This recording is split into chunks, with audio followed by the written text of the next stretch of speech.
ప్రభువైన యేసుక్రీస్తు నామంలో కూడి వచ్చిన మీ అందరికీ, ప్రతి ఒక్కరికి పేరు పేరున నా హృదయపూర్వక వందనాలు తెలియచేస్తూ ఉన్నాను.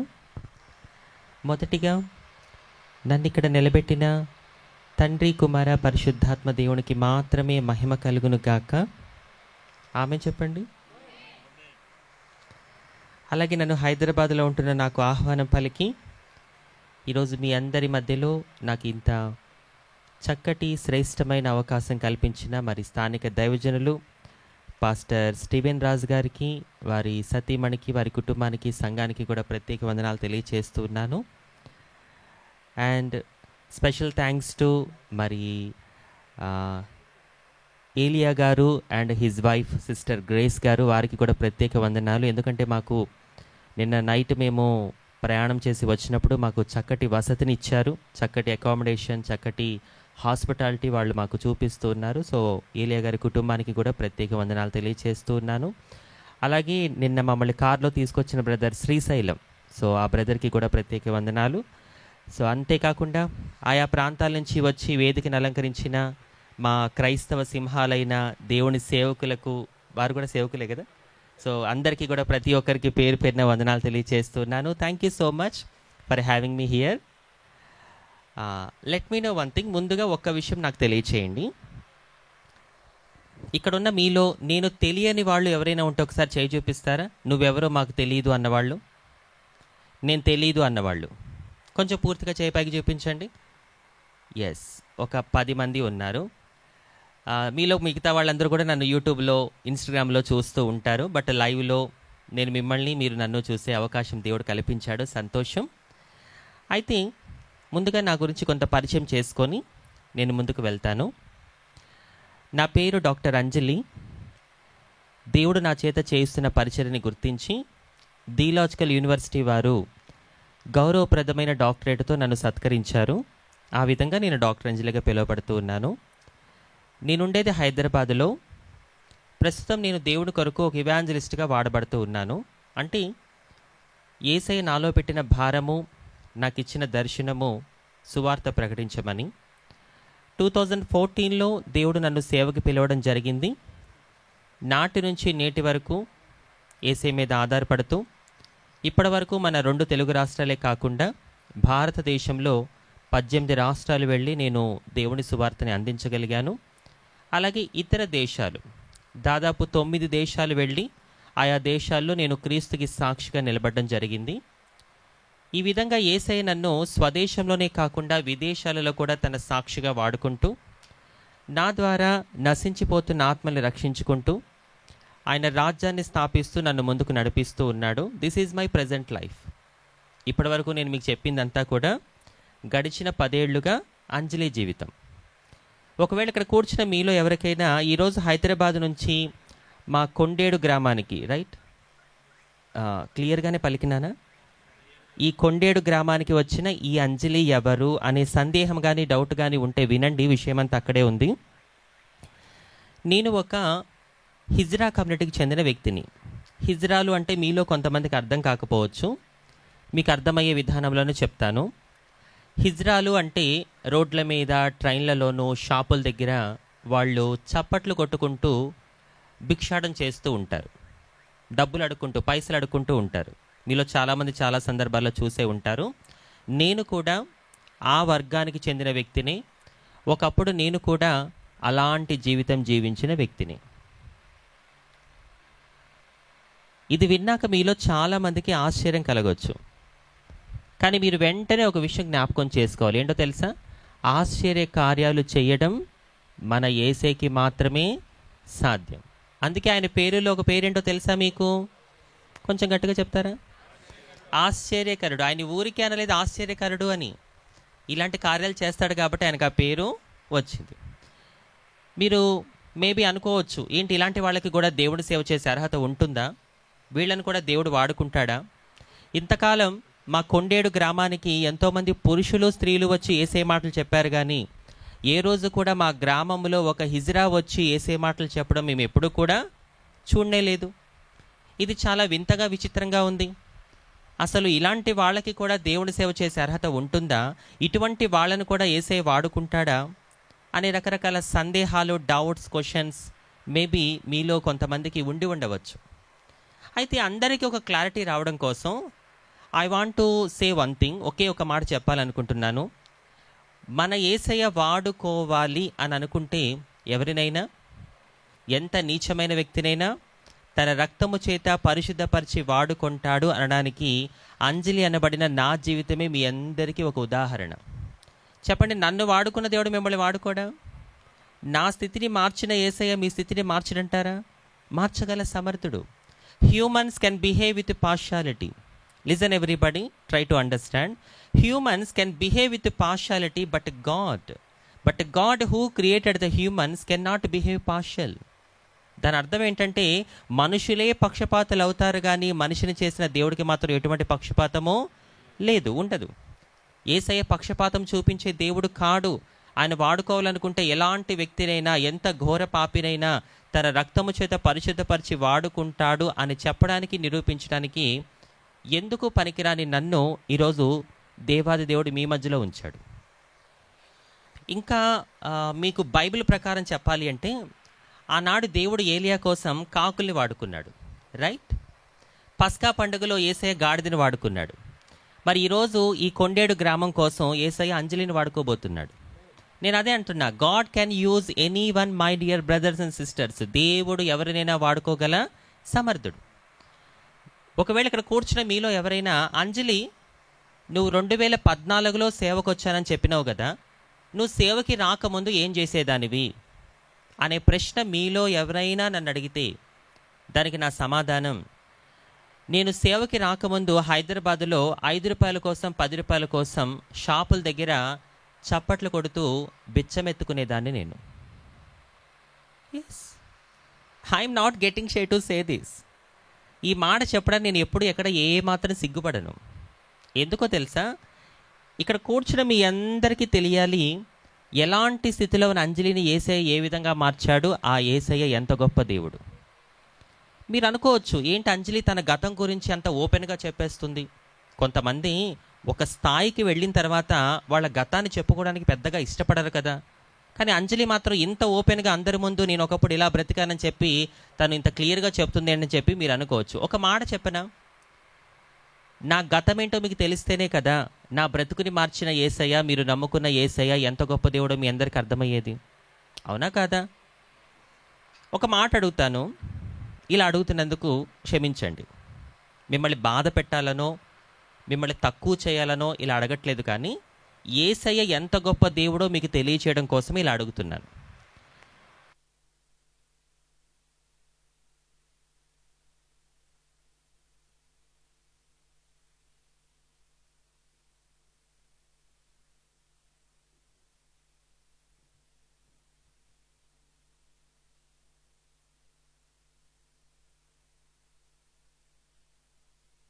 Hello, check.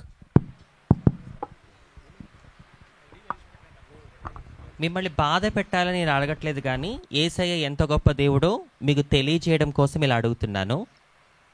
ఇక్కడ కూర్చున్న మీలో ఎవరైనా మీ జీవితంలో మీకున్న కష్టాలకి, బాధలకి, ఇబ్బందులకి అడుక్కొని బ్రతకాలని ఎవరైనా అనుకున్నారా? ఇక్కడ sorry to ask like this. ఇలా అడుగుతున్నందుకు ముందే క్షమించండి. ఎనీబడి ఇక్కడ కూర్చున్న మీలో బ్రదర్స్, చాలామంది యూత్ వాళ్ళు కూడా కనబడుతున్నారు. మీ లైఫ్లో మీకున్న కష్టాలకి, ఫైనాన్షియల్ ప్రాబ్లమ్స్కి లైఫ్లో ఎప్పుడైనా అడుక్కొని బ్రతకాలని మీరు అనుకున్నారా? ఆ ఆలోచనే మీకు అంత కష్టంగా ఉంటే అడుక్కొని బ్రతికిన నేను ఎన్ని కష్టాలు పడి ఉంటానో ఒక్కసారి మీరు ఆలోచించండి.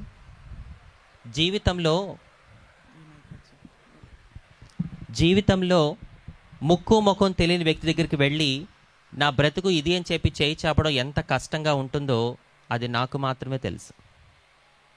కానీ నేను ప్రకటిస్తున్న యేసయ్య ఎంత గొప్ప దేవుడంటే, ఇదే హిజ్రా ట్రైన్లో చప్పట్లు కొడితే మీలో కొంతమంది ఆ చప్పట్ల శబ్దం వినబడి బాత్రూముల్లో దాక్కుంటారు.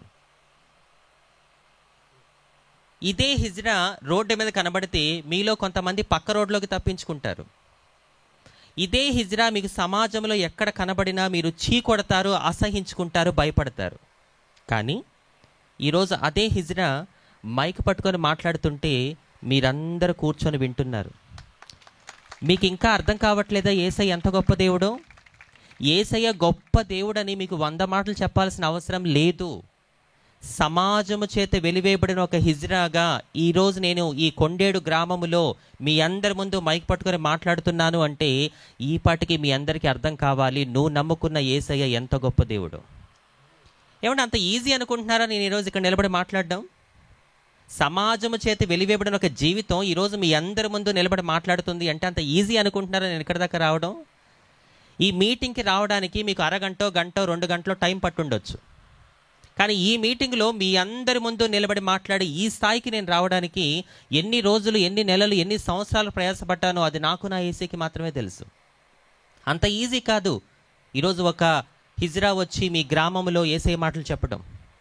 గొంగలి పురుగును చూసి అందరూ ఏ విధంగా అయితే అసహించుకుంటారో, చీకొడతారో, భయపడతారో, ఒకప్పుడు ఈ లోకంలో బ్రతికినప్పుడు అందరూ నన్ను చీకొట్టారు, అసహించుకున్నారు, భయపడ్డారు. కానీ ఎప్పుడైతే ఈ గొంగలి పురుగు మీద క్రీస్తు రక్తము ప్రోక్షించబడిందో, గొంగలి పురుగు లాంటి నా స్థితిని దేవుడు ఏం చేసినాడు? సీతాకో చిలుకగా మార్చినాడు. ఒకప్పుడు నేను హిజ్రాని, కానీ ఈరోజు మాత్రం నేను క్రీస్తు రక్తంలో కడగబడిన వజ్రాన్ని. ఇప్పుడు కొట్టాలి చప్పట్లు యేసయ్యకి గట్టిగా. ఒకప్పుడు నేను హిజ్రాని, కానీ ఈరోజు మాత్రం నేను క్రీస్తు రక్తంలో కడగబడిన వజ్రాన్ని. మురికి జీవితాన్ని ముత్యములా మార్చడం అది మన యేసయ్యకి మాత్రమే సాధ్యం. So this is about me. నేను బ్రీఫ్గా నా గురించి కొన్ని విషయాలు మీతో చెప్పాను. సో ఇప్పుడు అందరికీ కూడా, పాత వాళ్ళకి, నేను తెలియని వాళ్ళకి అందరికీ కూడా హైదరాబాద్ నుంచి వచ్చిన అంజలి ఎవరు అనే విషయంలో క్లారిటీ వచ్చిందా లేదా? మరి కొంచెం ఆ డౌట్ మొఖాలు తీసేసి నవ్వుతుంటే బాగుంటుందేమో. మరి వరద బాధితుల మొహాలు పెట్టకండి, కొంచెం నాకు ఇబ్బందిగా ఉంది. కొంచెం నవ్వుతూ, మీ టూత్పేస్ట్లో ఉప్పు ఉందా? ఉప్పు ఉంటే నవ్వాలి ఖచ్చితంగా. నాకు మీరు కనిపించకపోయినా పర్వాలేదు, కానీ మీ పళ్ళు మాత్రం కనిపించాలి ఖచ్చితంగా. ఒకసారి మీ పక్కన వాళ్ళ ఫేస్ చూడండి, వాళ్ళ పళ్ళు కనబడుతున్నాయో లేదో. ఎవరి పళ్ళైనా కనబడట్లేదంటే దాని అర్థం ఏంటో తెలుసా? ఈరోజు వాళ్ళు బ్రష్ చేయలేదు. నవ్వుతూ ఉండాలి, సంతోషంగా, అన్నీ మర్చిపోండి. మరి దైవజనులు, మరి స్టీవెన్ రాజు గారు ఎంతో ప్రయాసపడి మరి ఈ మీటింగ్స్ని చేపట్టారు. ఆయన ఉద్దేశం ఏంటంటే మీలో అనేకులు ఆత్మలో బలపడాలి, ఆయన రాకడికి సిద్ధపడాలి అనేది ఆయన ఉద్దేశం. కాబట్టి అన్నిటినీ మర్చిపోండి. ఈరోజు దేవుడు మీతో అనేక మందితో సూటుగా దేవుడు మాట్లాడుతున్నాడు. ఆమెను చెప్తారా? సరే, ఒక పాట విందాము. మన మధ్యలోకి ఒక చక్కటి పాటను పాడి, వాక్యంలోకి వెళ్లే ముందు ఒక పాట విని తర్వాత మనం మెసేజ్ విందాము. మన మధ్యలోకి ఒక చక్కటి పాటను పాడి యేసయ్యని గణపరచడానికి హైదరాబాద్ నుంచి నాతో పాటు నా ఆత్మీయ కుమార్తె, షీఈ్ మై స్పిరిచువల్ డాటర్, నా ఆత్మీయ కుమార్తె. తను పుట్టి పెరిగింది కేరళ రాష్ట్రం. తన పేరు షేక్ అస్మా. ఏం పేరు? పేరు వినగానే మీకు ఏమర్థమైంది? ఏమండి? అమ్మో, కొండేడు గ్రామం వాళ్ళు చాలా షార్పే, భలే కనిపెట్టేస్తారు కదా. ఎస్, ఒక ముస్లిం కుటుంబం నుంచి దేవుడు ఆ బిడ్డని నా సాక్ష్యం ద్వారా రక్షించుకున్నాడు. ఆమెకి చదువు లేదు, మన తెలుగువారు కూడా కాదు. కేరళ అంటే మలయాళం, వాళ్ళ మాతృభాష మలయాళం. అయినా సరే తెలుగు నేర్చుకొని చక్కగా తెలుగులో యేసయ్య పాటలు పాడే వరం దేవుడు ఆ బిడ్డకి ఇచ్చాడు. చప్పట్లు కొడుతూ అస్మా సిస్టర్ని ఆహ్వానిస్తారా? గట్టిగా గట్టిగా చప్పట్లు కొట్టాలి.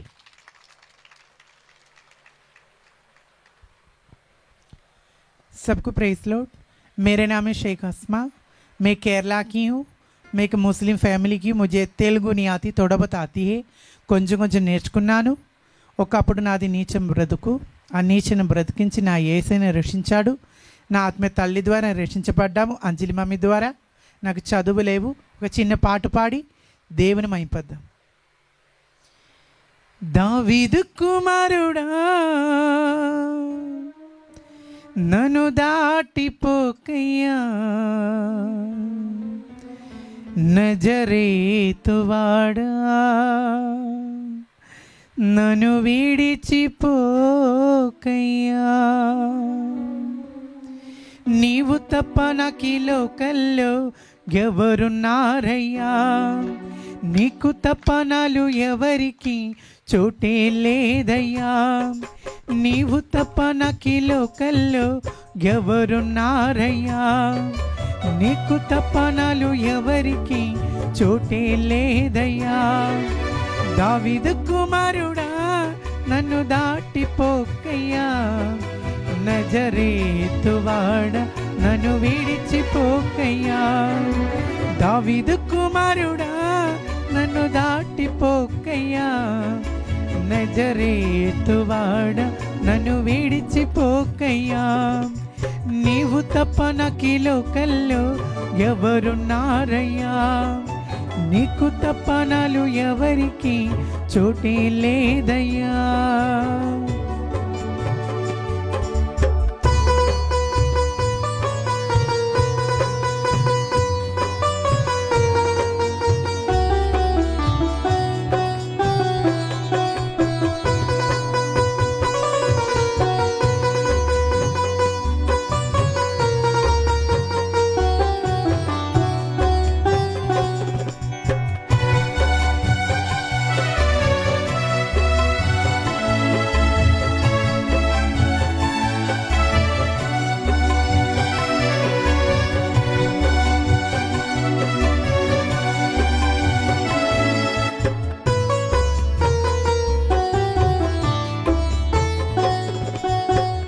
గుడ్డివాడినయ్యా నా కన్నులు తెరువవా.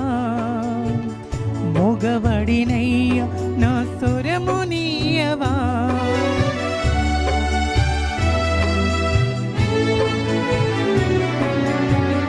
గుడ్డివాడినయ్యా నా కన్నులు తెరువవా. మోగవాడినయ్యా నా స్వరము నీయవా. కుండివాడినయ్యా నా తోడు నడువవా. కుండివాడినయ్యా నా తోడు నడువవా. దావీదు కుమారుడా నన్ను దాటిపోకయ్యా. నజరేతువాడ నన్ను విడిచిపోకయ్యా. దావీదు కుమారుడా నన్ను దాటిపోకయ్యా. నజరేతువాడ నన్ను విడిచిపోకయ్యా. నీవు తప్ప నాకీ లోకంలో ఎవరున్నారయ్యా. నీకు తప్ప నాలు ఎవరికి చోటే లేదయ్యా.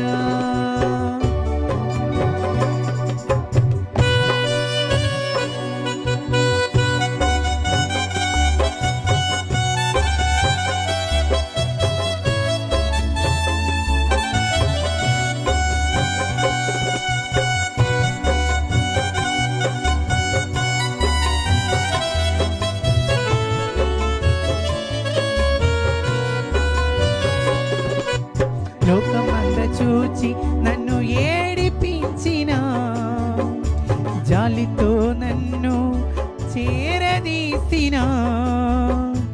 లోకమంద చూచి నన్ను ఏడిపించిన జాలితో నన్ను చేరదీసిన. ఒంటరినయ్యా నా తోడు నిలువవా. ఒంటరినయ్యా నా తోడు నిలువవా. దావీదు కుమారుడా నన్ను దాటిపోకయ్యా. నజరేతువాడ నన్ను విడిచిపోకయ్యా. దావీదు కుమారుడా నన్ను దాటిపోకయ్యా. నజరేతువాడ నన్ను విడిచిపోకయ్యా. నీవు తప్ప నాకీ లోకంలో ఎవరున్నారయ్యా. నీకు తప్ప నాలు ఎవరికి చోటే లేదయ్యా. నీవు తప్ప నాకీ లోకంలో ఎవరున్నారయ్యా. నీకు తప్ప నాలు ఎవరికి చోటే లేదయ్యా. దావీదు కుమారుడా నన్ను దాటిపోకయ్యా. నజరేతువాడ నన్ను విడిచిపోకయ్యా. దావీదు కుమారుడా నన్ను దాటిపోకయ్యా. నజరేతువాడ నన్ను విడిచిపోకయ్యా. నజరేతువాడ నన్ను విడిచిపోకయ్యా. హల్లెలూయా.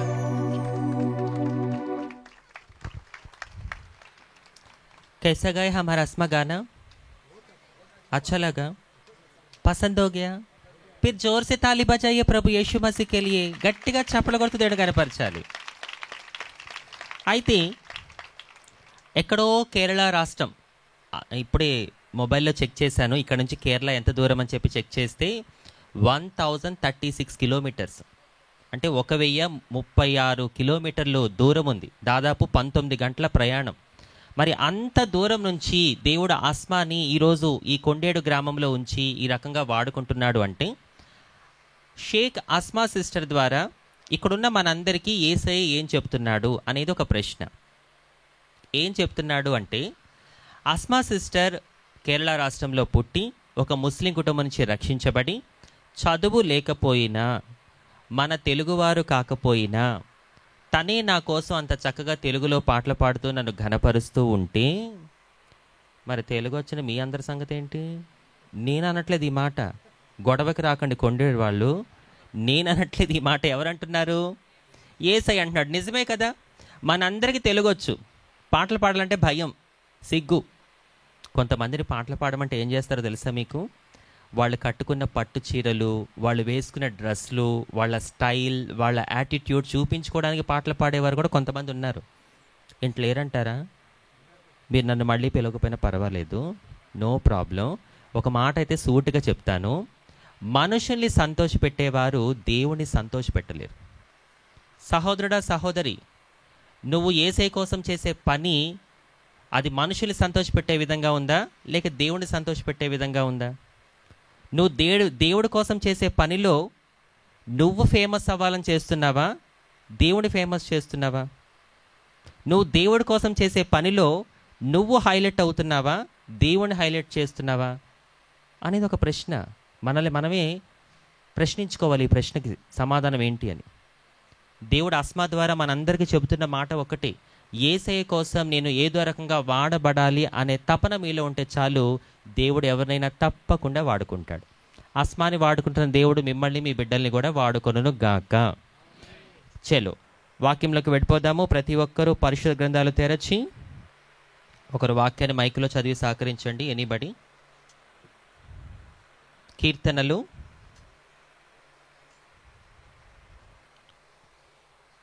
119వ కీర్తన,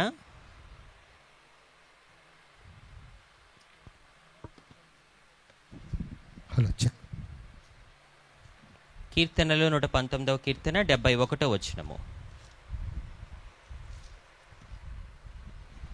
Psalms chapter 119 verse 71.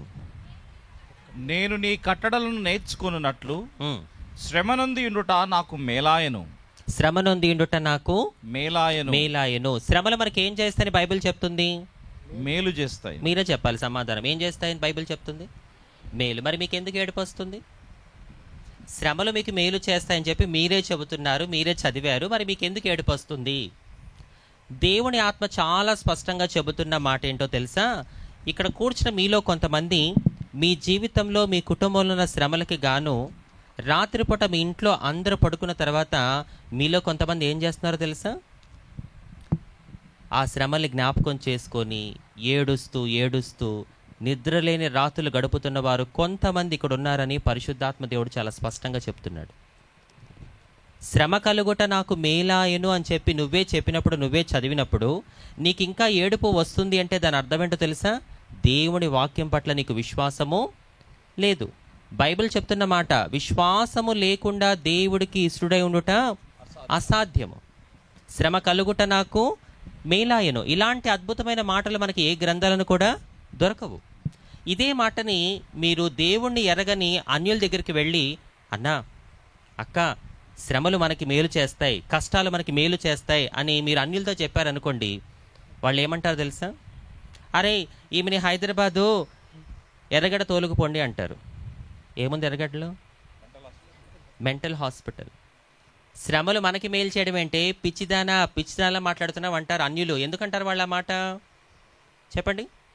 సిలువను గూర్చిన వార్త నశించుచున్న వానికి వెరితనము గాని రక్షింపబడుచున్న మనకి దేవుని శక్తి ఉన్నది. దేవుని వాక్యంలో ఉన్న మర్మము, భావము, తాత్పర్యము క్రైస్తవులుగా మనకు అర్థమవుతుంది కానీ అన్యులుగా వారికి అర్థం కాదు. దేవుని కృప పొందిన ఒక సేవకురాలుగా చెప్తున్నాను, యేసు నామములో మన కొండేడు గ్రామములో ఉన్న అన్యులందరూ త్వరలోనే ధన్యులుగా మారుదురు గాక. ఆమేన్. మన కొండేడు గ్రామములో నుండి ఒక్క ఆత్మ కూడా నరకానికి వెళ్లకుండా ఉండును గాక. విశ్వాసముతో అందరూ కూడా రెండు చేతులు ఆకాశం వైపు చూపించి బిగ్గరగా చప్పలు కొడుతూ దేవుని కనపరచండి. యేసయ్య, మా కొండేడు గ్రామంలో ఉన్న అన్యులందరూ ధన్యులవ్వాలి నాయన. ఈ గ్రామము నుండి ఒక్క ఆత్మ కూడా నరకానికి వెళ్ళకూడదు యేసయ్య అని చెప్పి విశ్వాసంతో చప్పలు కొట్టాలి ప్రతి ఒక్కరు కూడా. అందుకే శ్రమల గురించి ఒక గొప్ప దైవజనుడు చెప్పిన మాట, శ్రమలనే కోరుకోవాలి, శ్రమలతోనే ఆడుకోవాలి అని. మన ఇంట్లో శ్రమలు లేకపోతేనంట మార్కెట్లోకి వెళ్ళి శ్రమలు కొని తెచ్చుకోవాలంట. అంటే దాని అర్థం ఏంటి? శ్రమలు ఉంటేనే మనకి దేవుడి విలువ, జీవితం విలువ తెలుస్తుంది. కష్టపడుతున్న వాడికి సుఖం విలువ తెలుస్తుంది, కానీ సుఖపడేవాడికి కష్టం విలువ తెలీదు. కానీ నిజమైన సుఖం మనకి కష్టంలోనే దొరుకుతుంది. ఆ వ్యక్తి చాలా కోటీశ్వరుడు, చిన్నప్పటి నుంచి గారాబంగా పెరిగాడు. అతనికి ఒక భార్య, ఆమెకు ఒక ఆశ. ఏంటి ఆశ? నా భర్తకి మంచిగా వంట చేసి పెట్టి, ఏమే ఇవాళ వంట సూపర్ చేసినవే అని తన భర్త చేత పొగిడించుకోవాలనేది ఆమె ఆశ. అయితే ఈ కోటీశ్వరుడికి ఈ భార్య రోజు రుచికరమైన వంటలు వండి పెడుతూ ఉంటే ఈ వ్యక్తి అంటాడు, ఒసేయ్ ఈరోజు ఈ కూరలో ఉప్పు లేదు, ఈరోజు ఈ కూరలో కారం లేదు. ఏంటి కొంతమంది సిస్టర్లు నవ్వుతున్నారు? అచ్చా, ఇంట్లో బ్రదర్స్ అదే గ్రూపా ఏంటి? సరే, కొంచెం జాగ్రత్తగా వినండి. అయితే ఈరోజు కూరలో ఉప్పు లేదు, కారం లేదు, అసలు టేస్ట్ లేదని చెప్పి రోజు వంకలు పెడుతుంటే ఆ భార్యకి చింత. అసలు నా చేతి వంట నా భర్తకి ఎప్పుడు నచ్చుద్ది? ఒక్కసారైనా ఇవాళ వంట బాగా మంచిగా చేసినావు అని చెప్పి అనడేంటి అని చెప్పి ఆమె బాధపడుతూ ఉంది. వన్ డే ఈ కోటీశ్వరుడి పరిస్థితి తారుమారైపోయింది. అమీర్ కాస్త గరీబ్ అయిపోయాడు. అనుకోకుండా ఆస్తి అంతా పోయింది, పేదవాడు అయిపోయినాడు. ఎంత పేదవాడంటే ఇంట్లో నుంచి బయటకు వెళ్ళి రోజంతా కష్టపడితే కానీ కడుపు నిండినంత పేదవాడైపోయాడు.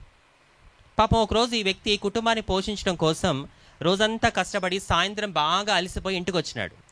ఇంటికి వస్తే ఆ భార్య ఏం చేసింది, అయ్యో నా భర్త చాలా కష్టపడినాడని చెప్పి ఆమె ఏం చేసిందంటే వేడి వేడి అన్నము పచ్చడి వేసి పెడితే ఆ పచ్చడితో ఈ వ్యక్తి అన్నం తింటూ తింటూ భార్య ముఖం చూసి అంటాడంట, ఓసే పచ్చడి ఎంత మంచిగా చేసినవే అని చెప్పి.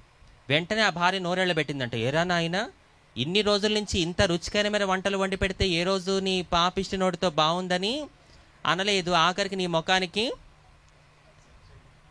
మీకు బాగా ప్రాక్టీస్ అనుకుంటా, ఆఖరికి నీ ముఖానికి పచ్చడి మెతుకులు నచ్చాయా అని చెప్పి.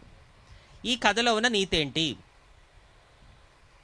కోట్ల ఆస్తి ఉన్నప్పుడు అతనికి దేని విలువ కూడా తెలియలేదు. ఎప్పుడైతే ఆస్తి అంతా పోయి సుఖంలోంచి కష్టంలోకి వచ్చినాడో అప్పుడు ఆ వ్యక్తికి జీవితం విలువ, భార్య విలువ, తిండి విలువ తెలిసి వచ్చాయి.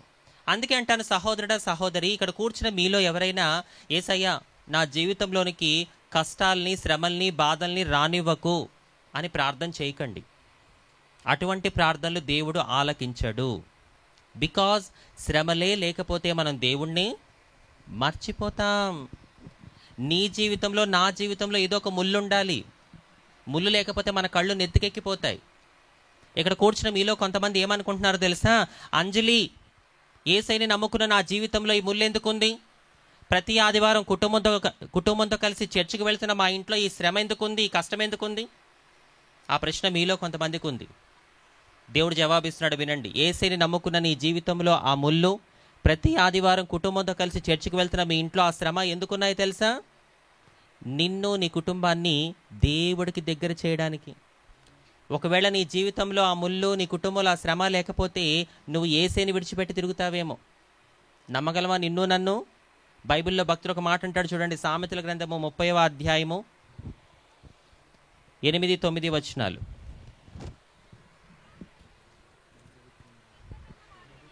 వ్యర్థమైన వాటిని అబద్ధములను నాకు దూరముగా నుంచుము. పేదరికమునైనను ఐశ్వర్యమునైనను నాకు దయచేయకుము.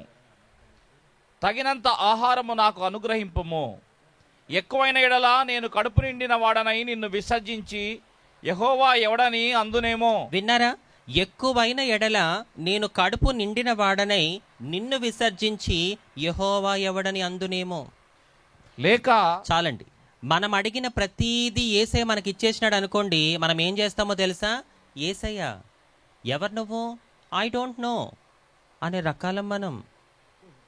అందుకే దేవుడు మన జీవితంలో కొన్ని ముళ్ళని, మన కుటుంబంలో కొన్ని శ్రమల్ని, కష్టాల్ని ఉంచి ఆయనకి దగ్గరగా పెట్టుకున్నాడు. ఒక మాట, అంజలి యేసేకి దగ్గరగా ఉంటూ నా జీవితంలో ఎన్ని శ్రమలు ఉన్నా పర్వాలేదు అన్నవాళ్ళు హల్లెలూయా చెప్పండి. మనస్ఫూర్తిగా రాలా? నారు పోసిన వాడికి నీరు పోయడం తెలీదా? తెలుసా తెలీదా? నిన్ను శ్రమల్లో ఉంచిన దేవుడికి నిన్ను ఎప్పుడు సంతోషపెట్టాలో తెలుసా తెలీదా? ఖచ్చితంగా తెలుస్తుంది. అప్పటి వరకు నువ్వు కొంచెం ఎదురు చూస్తూ ఉండాలి. ఒక నిజం చెప్పనా, ఇక్కడ కూర్చున్న మనం అందరము కూడా ఏదో ఒక శ్రమ వచ్చినప్పుడే దేవుడికి దగ్గరైన వాళ్ళం, అవునా కాదా? సుఖంగా సంతోషంగా ఉన్నప్పుడు నువ్వు నేను ఎప్పుడు రావాలి దేవుడి దగ్గరికి? ఒకసారి మీరందరూ మీ గతంలోకి వెళ్ళండి. నువ్వు యేసు ప్రభుని ఎలా నమ్ముకున్నావు? నువ్వు చర్చికి రావడం ఎలా మొదలుపెట్టావు? నువ్వు యేసుని ఎలా తెలుసుకున్నావు అని ఆలోచించు. ఏదో ఒక కష్టం, బాధ, ఇబ్బంది, రోగం, సమస్య వచ్చినప్పుడే మనం అందరము దేవుడికి దగ్గరైన వాళ్ళం. ఒక్క మాటలో చెప్పాలి అంటే యేసయ్య దగ్గరికి రావాలి అంటే జబ్బైనా రావాలి, డబ్బైనా పోవాలి. అవునంటారా కాదంటారా? యేసయ్య దగ్గరికి రావాలి అంటే జబ్బైనా రావాలి, డబ్బైనా పోవాలి. ఏదో ఒకటి జరిగితే తప్ప మన మాట వినే రకాలమైతే కాదు. నిజానికి ఇక్కడ కూర్చున్న ప్రతి ఒక్కరికి కూడా ఒక్కొక్కరికి ఒక్కొక్క శ్రమ ఉంది. am I right? నా జీవితంలో ఏ శ్రమలు లేవు అన్నవాళ్ళు could you raise your hand? Anybody here? ఎవరైనా ఉన్నారా నా జీవితంలో ఏ కష్టం లేదు, ఏ బాధం లేదు, మంచిగా ఉన్నా అన్నవాళ్ళు ఒకసారి చేయి చూపించండి. నో. ఇక్కడ మనందరికీ శారీరకంగానో, మానసికంగానో, ఆర్థికంగానో, కుటుంబ పరంగానో ఏదో ఒక శ్రమ ఉంది. కొంతమంది గాల్లోకి ఇసురుకుంటున్నారు, వాళ్ళకి అదొక శ్రమ. అయ్యి ఆపేసినారేంటి? ఏదో జస్ట్ జోక్ చేసిన అంతే, ఇసురుకోండి పర్వాలేదు. అయితే ఒక ప్రశ్న, శ్రమలు వచ్చినప్పుడు క్రైస్తవులుగా మనం ఎట్లా ఉండాలి? వాక్యం చూద్దాం. రోమిలకు రాసిన పత్రిక. క్రైస్తవులమైన మనకి శ్రమలు వస్తే ఎలా ఉండాలో ఒక్కసారి చూద్దాం. రోమిలకు రాసిన పత్రిక 12:12.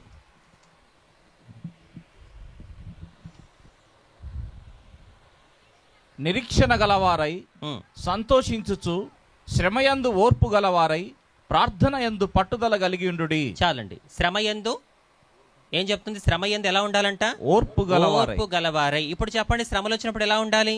ఓర్పు. సిస్టర్స్ మాట్లాడాలి మీరే. శ్రమలు వచ్చినప్పుడు ఎలా ఉండాలి? మీరు చెబుతున్నారా, ఉంటున్నారా? శ్రమలు వచ్చినప్పుడు ఓర్పుగా ఉండాలి అని మీరు చెబుతున్నారా, ఉంటున్నారా అని అడిగిన. చెప్పడం వేరు, ఉండడం వేరు. దేవుడు మాట్లాడుతున్నాడు, శ్రద్ధగా వినండి. క్రైస్తవుణ్ణి అని చెప్పుకోవడం వేరు, క్రైస్తవులా జీవించడం వేరు. am I right? Are you agree with me? I repeat again. నేను క్రైస్తవుణ్ణి, నేను క్రైస్తవురాల్ని అని చెప్పుకోవడం వేరు, క్రైస్తవుడుగా క్రైస్తవురాలుగా జీవించడము, బ్రతకడము వేరు. Sorry to say like this. ఇలా అంటున్నందుకు క్షమించండి. ఇక్కడ కూర్చున్న మీలో చాలామంది మేము క్రైస్తవులం అండి అని చెప్పుకుంటున్నారు. మీలో కొంతమంది మాత్రమే క్రైస్తవులా జీవిస్తున్నారు. ఎవరైతే క్రైస్తవులము అని చెప్పుకుంటారో వాళ్ళకి వచ్చిన శ్రమల్లో ఓర్పుగా ఉండలేరు. ఎవరైతే క్రీస్తు కొరకు నిజమైన క్రైస్తవులుగా జీవిస్తూ ఉంటారో వాళ్ళు ఎన్ని శ్రమలు వచ్చినా ఆయన వైపు చూస్తూ ఓర్పుగా ఉండగలరు. అందుకే అంటాను, ప్రియ సహోదరుడా, సహోదరి, 2 చేతులు జోడించి మీకు ఒక మాట చెప్తాను. ఏంటంటే, ఇక నుంచి మీరు క్రైస్తవులము అని చెప్పుకోవడం మానేసి క్రీస్తు కొరకు నిజమైన క్రైస్తవులుగా జీవించి చూపించండి, బ్రతికి చూపించండి. యేసు నామములో మన ప్రవర్తన ఇతరులకి సువార్తగా అందునుగాక. ఈ రోజులో నోటితో సువార్త చెప్తే ఎవరికి అర్థం కావట్లేదు. కొన్ని సందర్భాల్లో మన ప్రవర్తన ఇతరులకు సువార్తగా అందించాలి. ఏంటి అంజలి? మన ప్రవర్తనతో ఇతరులకు సువార్త అందించాలా? అది పాసిబుల్లేనా? మీరే చెప్పండి. మన ప్రవర్తనతో ఇతరులకు సువార్త అందించడం సాధ్యమా, అసాధ్యమా? ఎనీబడి? మన ప్రవర్తనతో ఇతరులకు సువార్త అందించడం సాధ్యమా, అసాధ్యమా? సాధ్యమే. ఎలా? హౌ? ఎగ్జాంపుల్ బైబిల్లో జరిగిందే చెప్తాను మీకు ఎగ్జాంపుల్గా. పౌలు శీలలు జైల్లో ఉన్నప్పుడు చెరసాల నాయకుడు వచ్చి వాళ్ళ కాళ్ళ మీద పడి మరీ అడుగుతాడు, అయ్యా రక్షణ పొందాలంటే నేనేం చెయ్యాలి?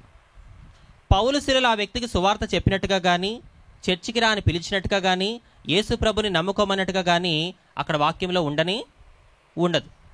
మరి సువార్త చెప్పకుండానే ఆ చెరసాల నాయకుడు వాళ్ళ కాళ్ళ మీద పడి మరి రక్షణ పొందాలంటే నేనేం చెయ్యాలి అని ఎలా అడిగాడు? How it was possible? ఆ వ్యక్తిని అలా అడిగేలా చేసినవి 3 సందర్భాలు. ఎన్ని? 3 సిచ్యువేషన్స్. ఏంటా 3 సందర్భాలు అంటే, ఒకటి, ఎప్పుడైతే జైల్లో పౌలు శీలలు దేవుని స్తుతించడం మొదలు పెట్టారో ఈ చెరసాల నాయకుడు అనుకుంటున్నాడు, అరే నేను ఎన్నో సంవత్సరాలుగా ఈ జైల్లో చెరసాల నాయకుడిగా పనిచేస్తున్నాను, ఇన్నేళ్ల నా సర్వీసులో ఈ జైల్లోకి వచ్చిన ఎంతోమంది ఖైదీలు ఏడవడం చూశాను, బాధపడడం చూశాను, దిగాలుగా ఉండడం చూశాను, కానీ వీళ్ళేంట్రా స్తోత్రం స్తోత్రం అని చెప్పి దేవుని స్తుతిస్తున్నారు. ఒక సందర్భంలో ఆశ్చర్యపోయాడు. రెండో సందర్భం, ఎప్పుడైతే పౌలు శీలలు దేవుని స్తుతించడం మొదలు పెట్టారో మన యేసయ్య ఏం చేశాడు? చెరసాల పునాదులని కదిలించి పడేశాడు. రెండో సందర్భంలో కూడా ఆశ్చర్యపోయాడు. మూడో సందర్భం, వాళ్ళకి పారిపోయే అవకాశం ఉన్నా వాళ్ళు పారిపోకుండా అక్కడే ఉన్నారు. ఈ 3 సందర్భాలను బట్టి ఆ వ్యక్తి అనుకుంటున్నాడు, అరే ఇదేంట్రా, జైల్లోకి వచ్చిన ఖైదీలు ఎప్పుడు అవకాశం దొరుకుతుందా పారిపోదామని ఎదురు చూస్తారు, కానీ వీళ్ళేంట్రా పారిపోయే అవకాశం ఉన్నా పారిపోకుండా వీళ్ళు ఇక్కడే ఉన్నారు. ఈ 3 సందర్భాలను బట్టి ఆ చెరసాల నాయకుడికి అర్థమైంది ఏంటో తెలుసా? వీళ్ళు నమ్ముకొని ఆరాధిస్తున్న దేవుడు జీవము కలిగిన దేవుడు. చప్పట్లు కొట్టాలి యేసేకి గట్టిగా. అంతే, సువార్త చెప్పకుండానే యేసే గొప్పతనాన్ని గ్రహించాడు. వాళ్ళ కాళ్ళ మీద పడి రక్షణ పొందాలంటే నేనేం చేయాలని చెప్పి అడిగాడు. మన వాక్యంలో చూసుకుంటే ఆ తర్వాత అతని కుటుంబం కూడా రక్షించబడింది. నేను అదే అంటున్నా, నేటి దినాలలో నోటితో సువార్త చెబితే ఎవరికీ అర్థం కావట్లేదు. నీ చూపు, నీ మాట, నీ నడవడిక, నీ ప్రవర్తన, యేసే నీ పట్ల చేసే కార్యాలే ఇతరులకి సువార్తగా అందాలి. అట్టి ఆత్మీయత దేవుడు మన సంఘాలకి, మన ఆత్మీయులకి దయచేయునుగాక. మీకు తెలుసా, శ్రమ కలుగుట నాకు మేలాయను అనే ఈ మాట నా కుటుంబం పట్ల అక్షరాలా నెరవేరింది. కష్టాలు, శ్రమలు మీ జీవితంలోనూ మీ కుటుంబంలోనే కాదు, మా ఇంట్లో కూడా ఎన్నో శ్రమలు వచ్చాయి. ఎలాంటి శ్రమలో తెలుసా? చావు తప్ప వేరే దిక్కు లేదు మాకు. అన్ని శ్రమలు వచ్చాయి. ఆ శ్రమలు వచ్చినప్పుడు మేమేం చేసాం? మేమేం చేస్తే ఆ శ్రమలన్నింటినీ కూడా దేవుడు మాకు మేలులుగా మార్చాడో చెబుతాను, జాగ్రత్తగా వినండి.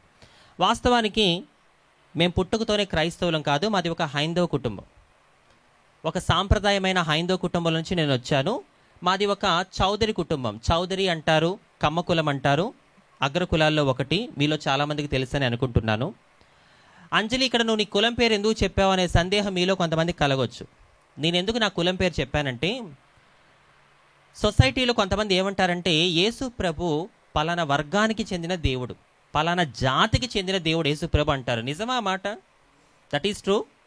మన యేసయ్య ఒక వర్గానికే దేవుడా, ఒక జాతికే దేవుడా? బైబిల్ చూడండి, అపోస్తల కార్యములు 10వ అధ్యాయము 33 నుంచి.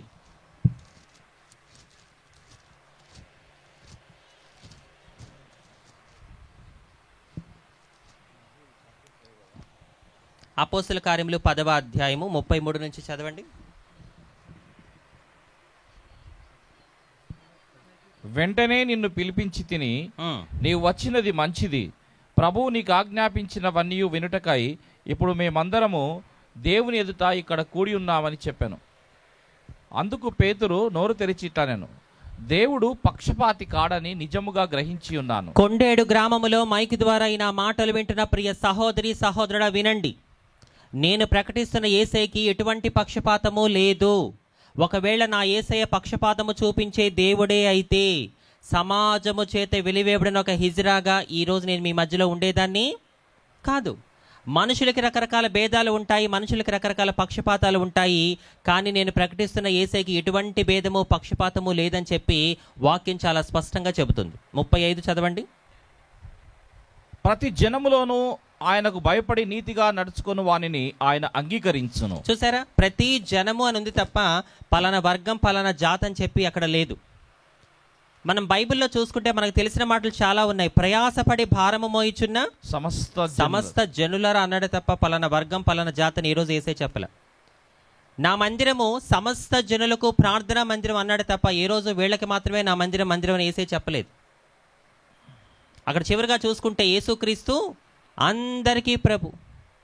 నా యేసయ్యకి నీ కులంతోనూ మతంతోనూ రంగుతోనూ భాషతోనూ స్థితిగతితోనూ సంబంధం లేదు. మీకు తెలుసా, నేను ప్రకటిస్తున్న యేసయ్యకి లింగభేదం కూడా లేదు. ఒకవేళ నా యేసయ్యకి లింగభేదమే ఉండి ఉంటే ఒక హిజ్రాగా నేనెందుకు ఇక్కడ ఉంటాను ఈరోజు? Let me share one thing. ఒక విషయం నన్ను చెప్పనివ్వండి. ఇక్కడ కూర్చున్న మనం అందరము కూడా 2 విషయాల్లో సమానం. ఏంటా 2 విషయాలు? ఇన్ని సంవత్సరాలుగా మనం చెప్పుకుంటున్న పురుషులు, స్త్రీలు, హిజ్రాలు అనే ఈ లింగభేదాలన్నీ మన దేహానికి తప్ప మన ఆత్మకి ఎటువంటి లింగభేదము లేదు. ఆత్మలో మనం అందరము కూడా సమానంగానే ఉన్నాం. ఒక విషయంలో మనం సమానమని తేలింది. రెండో విషయం, మీరే చెప్పండి, ప్రతి మనిషిని దేవుడు ఎవరి పోలికలో చేశాడు? ఆయన పోలిక చొప్పున. ఒక పురుషుడుగా, ఒక స్త్రీగా మీరు మనిషి, ఒక మనిషిగా మీరు దేవుని పోలిక. నేను ఒక హిజ్రాన్ అయినప్పటికీ నేను మనిషినే. ఒక మనిషిగా నేను కూడా దేవుని పోలికే. ఇప్పుడు చెప్పండి, మన పోలిక విషయంలో మనకేమైనా భేదం ఉందా? లేదు. మన ఆత్మ విషయంలో మనకేమైనా భేదం ఉందా? లేదు. ఈ రెండు విషయాల్లో మనం అందరము సమానమే అని నమ్మిన వాళ్ళు చప్పలు కొడుతూ దేవుని కనపరుస్తారా? మనకు తెలిసిన ఒక మాట, లోక కళ్యాణంలో ఆయన వరుడుగా రాబోతున్నాడు. వధువెవరు? సంఘం. సంఘం అంటే విశ్వాసులు అందరూ ఉన్నారు. సంఘాన్ని దేవుడు వధువుతో పోల్చినప్పుడు ఇక స్త్రీలు, పురుషులు, హిజ్రాలు అనే భేదాలు ఎక్కడున్నాయి మీరే చెప్పండి. కాబట్టి యేసయ్యకి ఎటువంటి భేదము కూడా లేదు. ఒక పాపి రక్షించబడి దేవుడి కోసం నీతిగా బ్రతికితే నా దేవుడు ఎవరినైనా వాడుకుంటాడు అని చెప్పడానికి ఈరోజు నన్ను ఇక్కడ దేవుడు నిలబెట్టడం జరిగింది. నేను చాలా ఇయర్స్ బ్యాక్ సోషల్ మీడియాలో ఒకటి చదివాను. ఇప్పటికీ స్టిల్ నాకు అది బాగా గుర్తుంది. నేను చదివిన చోట ఏమని రాస్తుందంటే, ఐ వాజ్ షాకింగ్ అనమాట. నేను చదివినప్పుడు వెంటనే చాలా ఆశ్చర్యపోయా. నేను చదివిన చోట ఏమని రాస్తుందంటే, మన భారతదేశంలో కులాలు అనే భేదం లేకుండా అందరికీ సమానంగా దక్కిందేంటో తెలుసా? కరోనా. వెనకాల ఉన్న వాళ్ళకి కొంచెం లేటు గెలిగినట్టుంది. మళ్ళీ చెప్పనా? మన భారతదేశంలో కులాలు అనే భేదం లేకుండా అందరికీ సమానంగా దక్కింది ఏంటంట? గట్టిగా చెప్పు. మరి కరోనాకి ఏమైనా కులమత భేదాలు ఉన్నాయా? వీళ్ళు చౌదరి, వీళ్ళు రెడ్డి, వీళ్ళు నాయుడు, వీళ్ళు ముస్లిమ్స్, వీళ్ళు దళితులు ఏమైనా చూసిందా కరోనా? అందరిని తీసుకుని పోయింది. నేను అందుకే అంటున్నాను, మన యేసయ్య వచ్చింది మన కులాల్ని మతాల్ని మార్చడానికి కాదు, మన బ్రతుకులను మార్చడానికి వచ్చాడు. కొండేడు గ్రామంలో మైక్ ద్వారా ఈయన మాటలు వింటున్న ప్రియ సహోదరి సహోదరుడా వినండి. నేను ప్రకటిస్తున్న యేసయ్య వచ్చింది మన కులాల్ని మతాల్ని మార్చడానికి కాదు. నా యేసయ్య వచ్చింది ఒక పాపిని పరిశుద్ధునిగా చేయడానికి వచ్చాడు. నశించిపోతున్న దానిని వెదకి రక్షించడానికి వచ్చాడు. అందుకే ఇక్కడ నేను నా కులం పేరు చెప్పాను. మాది ఒక చౌదరి కుటుంబం, కమ్మ కులం. అయితే మా అమ్మమ్మ తాతయ్య చిన్నప్పుడే చనిపోతే ఒక పూజారి గారు మా అమ్మని పెంచుకోవడం జరిగింది. నా తల్లి పుట్టింది ఒక అగ్రకులంలోనే అయినా పెరిగింది మాత్రం ఎక్కడ? ఎవరు పెంచుకున్నారు అమ్మని? ఒక పంతులు గారు పెంచుకున్నారు మా అమ్మని. అలా బ్రాహ్మణ కుటుంబంలో పెరిగిన నా తల్లిని పెళ్ళంటే ఏంటో కూడా తెలియని 11 ఏళ్ల వయసులో మా నాయనకి ఇచ్చి వివాహం చేశారు. మా నాయన ఒక లారీ డ్రైవర్. లారీని ఆయన నడిపితే ఆయన ఏది నడిపేదో తెలుసా మీకు? ఏంటది? బాటలు నడిపే. ఈ గ్రూప్లో సౌండ్ రావట్లేదు. అందరూ బుద్ధిమంతులేనా? దేవుడు వారిని దీవించును గాక. భర్త తాగుబోతైతే ఆ కుటుంబాలు ఎలా ఉంటాయో మీకు ప్రత్యేకంగా చెప్పాల్సిన అవసరం లేదు. మీలో కొన్ని తలకాయలు ఊగుతున్నాయి. ఒక ఆమె నా ఫేస్ చూసి అవును బిడ్డ అంటే దాని అర్థం ఏంటి? ఇంట్లో జరుగుతుందని నువ్వు నీ ఎక్స్ప్రెషన్తో నాకు ఇండైరెక్ట్గా చెప్తున్నావు. సరే, దేవుడు వారిని కూడా మార్చును గాక. ఏంటి మారాలి లేదా? మరి సౌండ్ ఎందుకు తక్కువ వచ్చింది? గడిగా చెప్పు, దేవుడు వారిని మార్చును గాక. ఎస్, చూడండి, మీ విశ్వాసాన్ని బట్టి ఈరోజు మీ ఇంట్లో ఎవరైతే తాగుతున్నారో, అది నీ భర్త కావచ్చు, నీ కొడుకు కావచ్చు, మీ నాన్న కావచ్చు, ఎవరైతే నీ కుటుంబంలో తాగుబోతులుగా ఉన్నారో యేసు నామంలో వాళ్ళు ఈరోజు తాగకుండా ఇంటికి వస్తారు, ఇంట్లో ప్రశాంతంగా ఉంటారు. నమ్ముట నీ వలనైతే నమ్మువానికి సమస్తము సాధ్యమే. నా ప్రియ సహోదరి, నువ్వు నోటికి పని చెప్పే క్రైస్తవురాలివా లేక మోకాళ్ళకి పని చెప్పే క్రైస్తవురాలివా? Let me no. ఇక్కడ ఉన్న స్త్రీలందరితో దేవుడు అడుగుతున్న మాట, నువ్వు నోటికి పని చెప్పే క్రైస్తవురాలివా లేక మోకాళ్ళకి పని చెప్పే క్రైస్తవురాలివా? నీ ఇంట్లో నీ భర్త తాగుతున్నాడని, నీ భర్త బాధ్యతగా ఉండడం లేదని, నీ భర్త ఇష్టానుసారంగా ప్రవర్తిస్తున్నాడని, నీ పిల్లలు నీ మాట వినడం లేదని, నీ పిల్లలు నిన్ను లెక్క చేయడం లేదని చెప్పి నువ్వు ఎంతసేపు నీ భర్త మీద నీ పిల్లల మీద గాయ అని నోరేసుకొని పడిపోవడం వల్ల జరిగేది ఏంటో తెలుసా? నీ కుటుంబంలో శాంతిని సమాధానాన్ని నువ్వు కోల్పోతావు. నీ కుటుంబాన్ని కట్టుకోవాలనే ఉద్దేశంతోనే నువ్వు నీ భర్త మీద నీ పిల్లల మీద అరుస్తున్నావు. అది వాళ్ళకి అర్థం కాదు. అది దేవుడికి నీకే తెలుసు.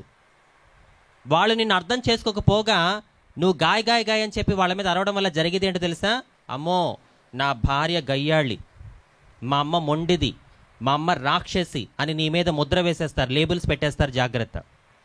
నువ్వు ఎంతసేపు కూడా నీ భర్తని నీ పిల్లల్ని దేవుడి ప్రేమతోనే నీ వైపుకు ఆకర్షించుకోవాలి. అలా జరగాలి అంటే నువ్వు నోటికి పని చెప్పే క్రైస్తవులుగా కాకుండా ఎలా ఉండాలి? మోకాళ్ళకి పని చెప్పే క్రైస్తవులుగా ఉండాలి. ఎప్పుడైతే నువ్వు మోకాళ్ళు వేసి నీ భర్త కోసం, నీ పిల్లల కోసం ప్రార్థన చేయడం మొదలు పెడతావో జరిగే అద్భుతం ఏంటో తెలుసా? నువ్వు నీ కుటుంబంలో ఎప్పుడు చూడని గొప్ప గొప్ప కార్యాలు నా దేవుడు చూపిస్తాడు. నమ్మిన వాళ్ళు చప్పలు కొట్టండి గట్టిగా దేవుడికి. సిస్టర్స్తో ఒకే ఒక మాట చెప్తున్నారు, ఈ రోజు నుంచి మీరు గనక మోకాళ్ళు వేసి నీ కుటుంబం కోసం ప్రార్థన చేయడం నువ్వు మొదలు పెట్టావా, నెల తిరిగేసరికల్లా నా దేవుడు నీ కుటుంబంలో ఒక శుభవార్త వినిపించును గాక. నమ్మితే విశ్వాసంతో చప్పలు కొట్టండి. అలా తాగుబోతు భర్తతో నా తల్లి చాలా కష్టాలు పడేది. మీకు తెలుసు, మన కుటుంబంలో ఒక వ్యక్తి తాగుడికి బానిసైపోతే ఆ కుటుంబ పరిస్థితి ఎంత భయంకరంగా ఉంటుందో. భార్య తినిందా, పిల్లలు సంతోషంగా ఉన్నారా, ఇవేమీ మా నాయన పట్టించుకునేవాడు కాదు. వారానికి 10 రోజులకోసారి లారీకి వెళ్ళేవాడు. లారీకి వెళ్ళొచ్చి మా అమ్మకి డబ్బులు ఇవ్వాల్సింది పోయి మా అమ్మ దగ్గర ఉన్న డబ్బులన్నీ లాక్కొని వెళ్తూ ఉండేవాడు. అలా రోజులు, నెలలు, సంవత్సరాలు గడిచిపోయాయి. ఎన్నో కష్టాల మధ్యలో నా తల్లి 5 సంతానానికి జన్మనిచ్చింది. మేము మొత్తం 5. ఫస్ట్ అక్క పుట్టింది, అక్క తర్వాత 3 అన్నలు, 3 అన్నల తర్వాత నేనే పుట్టాను. I'm the youngest one in my family. నేనే మా ఇంట్లో అందరికన్నా చిన్న. ఒక ప్రశ్న,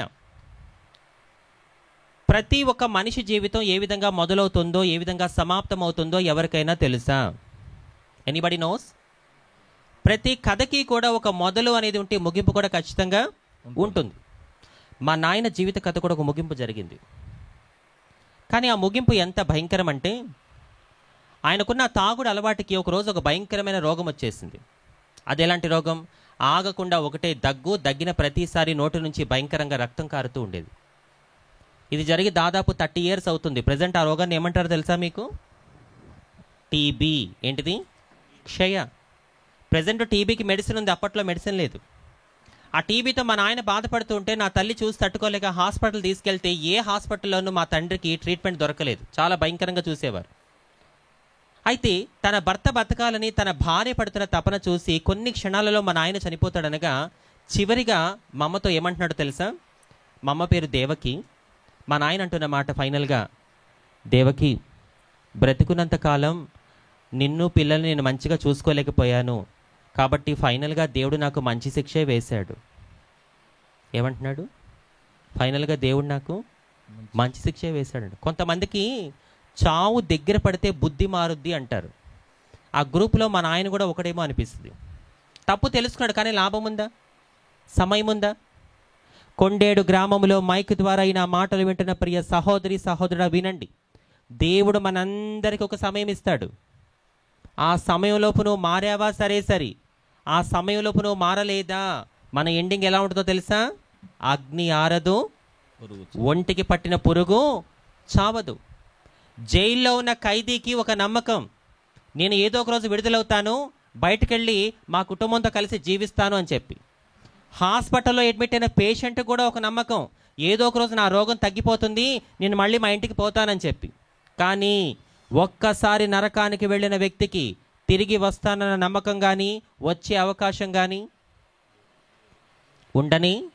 ఉండదు. కాబట్టి దేవుడు నీకు ఇచ్చిన సమయంలోపే నువ్వు మారాయని కనబడితే ఎంత బాగుంటుందో ఆలోచించి. ఈ మధ్యాహ్న కాల సమయంలో దేవుడు మన ఆయనకి ఇచ్చిన సమయం అయిపోయింది, ఫైనల్ స్టేజ్లో ఉన్నాడు. చివరిగా ఏం చేస్తున్నాడు తెలుసా? మా అమ్మ కాళ్ళ మీద పడి బెత్తలాడుతున్నాడు, దేవకి ఏదోటి చేసి నన్ను బ్రతికించు, ఇక నుంచి నేను తాగను, నిన్ను పిల్లల్ని మంచిగా చూసుకుంటానని చెప్తున్నాడు. But there was no time. ఫైనల్గా జరిగింది ఏంటో తెలుసా? మేమందరము చూస్తుండగానే మా అందరి కళ్ళ ముందే మా నాయన ఆ టీబీ వ్యాధితో మరణ వేదన అనిపిస్తూ ప్రాణాలు విడిచాడు. He's gone. నాయన చనిపోయాడు, కుటుంబ బాధ్యత అమ్మ చేతిలోకి వచ్చింది. అక్క, 3 అన్నలు, నేను, 5గురిని పోషించడం ఒక భర్త లేని స్త్రీకి ఎంత కష్టమో ఒకసారి మీరే ఆలోచించండి. ఎన్నో ఆర్థిక ఇబ్బందులు, పూట గడమే కష్టంగా ఉండేది, ఎన్నో ఆస్తులు ఉండేవి, అన్నిటిని కూడా మా నాయన తాగుడు బానిసైపోయి అన్నిటిని అమ్మేశాడు. ఇళ్ళు, స్థలాలు, పొలాలు. తాగుడు మహమ్మారికి ఏం జరుగుతుందో మీ అందరికీ బాగా తెలుసు. స్థలాల్ని, పొలాల్ని, ఇళ్ళని అన్నిటిని అమ్మేశాడు బతుకున్నంతకాలం. ఫైనల్ స్టేజ్లోకి వచ్చేసరికి ఆయన చనిపోయిన తర్వాత చూస్తే మా కుటుంబంలో పూట గడమే కష్టంగా ఉండేది. భయంకరమైన ఆర్థిక ఇబ్బందులు. చచ్చిపోతే బాగుంటుంది కదా అనుకున్న సందర్భాలు. ఆ టైంలో నా తల్లి అనుకుంది, ఇక అంతా అయిపోయింది, ఇక నా వల్ల కాదు, ఇక అంతా అయిపోయింది. నా తల్లి ఎప్పుడైతే అంతా అయిపోయింది అనుకుందో అప్పుడే యేసయ్య మా కుటుంబంలోనికి వచ్చాడు. నా ప్రియ సహోదరి సహోదరుడా, నువ్వు ఎప్పుడైతే అంతా అయిపోయింది అనుకుంటున్నావో అప్పుడే దేవుడు తన పని మొదలు పెడతాడు. ఈ విషయాన్ని నువ్వు నమ్మాలి. ఇశ్రాయేలు ప్రజలు ఐగుప్తు బానిసత్వం నుంచి విడిపించబడి వాగ్దాన దేశానికి వెళ్తున్నారు. వాళ్ళు వెళ్తున్నారే కానీ వెనకాల శత్రువులు తరుముతున్నారు. ముందుకెళ్దామా ఎర్ర సముద్రం, మునిగి చచ్చిపోతాం. వెనక్కెళ్దామా శత్రువులు చంపేస్తారు. ముందు చూస్తే నుయ్య, వెనక చూస్తే గొయ్య అన్నట్టు అయిపోయింది పరిస్థితి. అప్పుడు ఇశ్రాయేలీయులు ఏమనుకున్నారో తెలుసా? ఇక మన పని అంతా అయిపోయింది. వాళ్ళు ఎప్పుడైతే అంతా అయిపోయింది అనుకున్నారో అప్పుడే దేవుడు తన పని మొదలుపెట్టి తన పిల్లల కోసం ఆయన ఎర్ర సముద్రాన్ని పాయలుగా చేశాడు. కొట్టు చప్పట్లు గట్టిగా దేవుడికి. నేను అదే అంటున్నాను, ఎప్పుడైతే నా జీవితం అంతా అయిపోయింది, నా కుటుంబ పరిస్థితి అంతా అయిపోయింది అనుకుంటున్నావో that is the right time to god. అదే సరైన సమయం దేవుడికి ఆయన పని మొదలు పెట్టడానికి.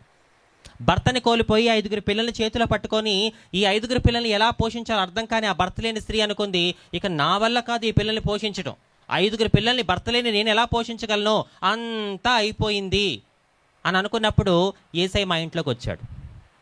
ఒక అగ్రకులంలో పుట్టిన నా తల్లి పెరిగింది ఎక్కడని చెప్పినా?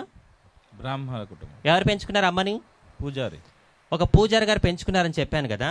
ఎప్పుడైతే నా తల్లి పూజారి గారి ఇంట్లో పెరగడం మొదలు పెట్టిందో వాళ్ళతో ఉంటూ ఆమెకు అవే పద్ధతులు వచ్చేసాయి. ఒక సామెత ఉంది కదా, 6 నెలలు సావాసం చేస్తే వాళ్ళు వీళ్ళు అవుతారు అన్నట్టుగా ఆ పూజారి గారి ఇంట్లో పెరిగిన నా తల్లికి అవే పద్ధతులు. ఏంటి ఆ పద్ధతులు? ఊడ్చిన చోటే పస్సాలు ఊడుస్తూ ఉంటుంది, కడిగిన చోటే పస్సాలు కడుగుతూ ఉంటుంది, ఎక్కడ తీసిన వస్తువు అక్కడే పెట్టాలి, శుభ్రంగా ఉండాలి, నీట్గా ఉండాలి. మన్నలు బయటకు వెళ్తే స్నానం చేస్తే ఇంట్లోకి రానిచ్చేది కాదు. మా పక్కింట్లో ఉండే ఆంటీ వాళ్ళకి అర్థమయ్యేది కాదు మేము చౌదరి కుటుంబం వారో బ్రాహ్మణ కుటుంబం వారమో. కొన్ని సందర్భాల్లో మా పక్కింట్లో ఉండే ఆంటీ వాళ్ళు వచ్చి మా అమ్మని అడుగుతూ ఉండేవారు, దేవకి మీరు చౌదరి కుటుంబం వారా బ్రాహ్మణ కుటుంబం వారా? అవేం పూజలు, ఎలిగేవో తెలుగుతానే ఉంటుంది, చేసే పూజలు చేస్తానే ఉంటావు, వారంలో ఏదో ఒక రోజు ఉపవాసం అంటావు. అంటే నా తల్లి పూజారి గారి దగ్గర పెరిగేసరికి ఆమెకు అవే పద్ధతులు వచ్చేసాయి. కానీ ఇక్కడ మీరు ఆశ్చర్యపోయే ఒక విషయం చెప్పనా? నా కుటుంబంలో మొదటిగా క్రీస్తుని తన సొంత రక్షకుడిగా అంగీకరించింది మా అమ్మే. మీకు ఆశ్చర్యం కలగచ్చు, అయ్యో అదేంటి అంజలి, మీ అమ్మ ఒక అగ్రకులంలో పుట్టిందని చెప్పినావు, తర్వాత బ్రాహ్మణ పంతులు గారింట్లో పెరిగిందన్నావు, ఎంతో నిష్టగా నియమంగా ఉండేదన్నావు. అలాంటి మీ అమ్మగారు మీ ఇంట్లో మొదటిగా యేసుప్రభుని నమ్ముకున్నారా? ఎస్. నా కుటుంబంలో మొదటిగా క్రీస్తుని తన సొంత రక్షకుడిగా అంగీకరించిన నా తల్లి తర్వాత మేమందరము మెల్లమెల్లగా సత్య మార్గాన్ని గ్రహించాం. అది ఎలా జరిగింది? అసలు మా అమ్మ మేమందరం ఎలా యేసుప్రభుని నమ్ముకున్నాం చెప్పే ముందు, మేము యేసుప్రభుని నమ్ముకున్న తర్వాత ఏం జరిగిందో ఒక సందర్భం మీతో చెప్తాను. ఎప్పుడైతే నా తల్లి మేమందరం యేసుప్రభుని నమ్ముకొని చర్చికి వెళ్ళ మొదలు పెట్టామో మా చుట్టాల్లో చాలామంది మాతో మాట్లాడడం మానేసినారు. మీరు ఆ దేవుడిని నమ్ముకున్నారు, మీ పిల్లలకి పెళ్ళిళ్ళు అవుతాయా, మీరు మా ఇళ్ళకి రావద్దు, మేము ఇళ్ళకి రాము, మాతో మాట్లాడకండి అసలు అని చెప్పి మా చుట్టాల్లో చాలామంది మాతో మాట్లాడడం మానేశారు. అయినా సరే నా తల్లి అనుకుంది, యేసుప్రభుని నమ్మిన తర్వాత శ్రమలు వస్తాయి, ఆ శ్రమలు వచ్చినప్పుడు మనం ఎలా ఉండాలి? ఇప్పుడే చదివాం మనం, ఓర్పుగా ఉండాలనే సత్యాన్ని గ్రహించి ఓర్పుగా ఉంది. ఒకరోజు మా అమ్మ అనుకుంది, నాకు భర్త లేడు, పిల్లలు పెరుగుతున్నారు, వీళ్ళ మంచి చెడు చేయాలి అంటే అయిన వాళ్ళు ఖచ్చితంగా కావాలి అని మా అమ్మకు ఒక చెల్లుంది, మా పిన్ని. మా అమ్మ ఒకరోజు మమ్మల్ని తీసుకొని మా పిన్ని వాళ్ళ ఇంటికి వెళ్ళారు.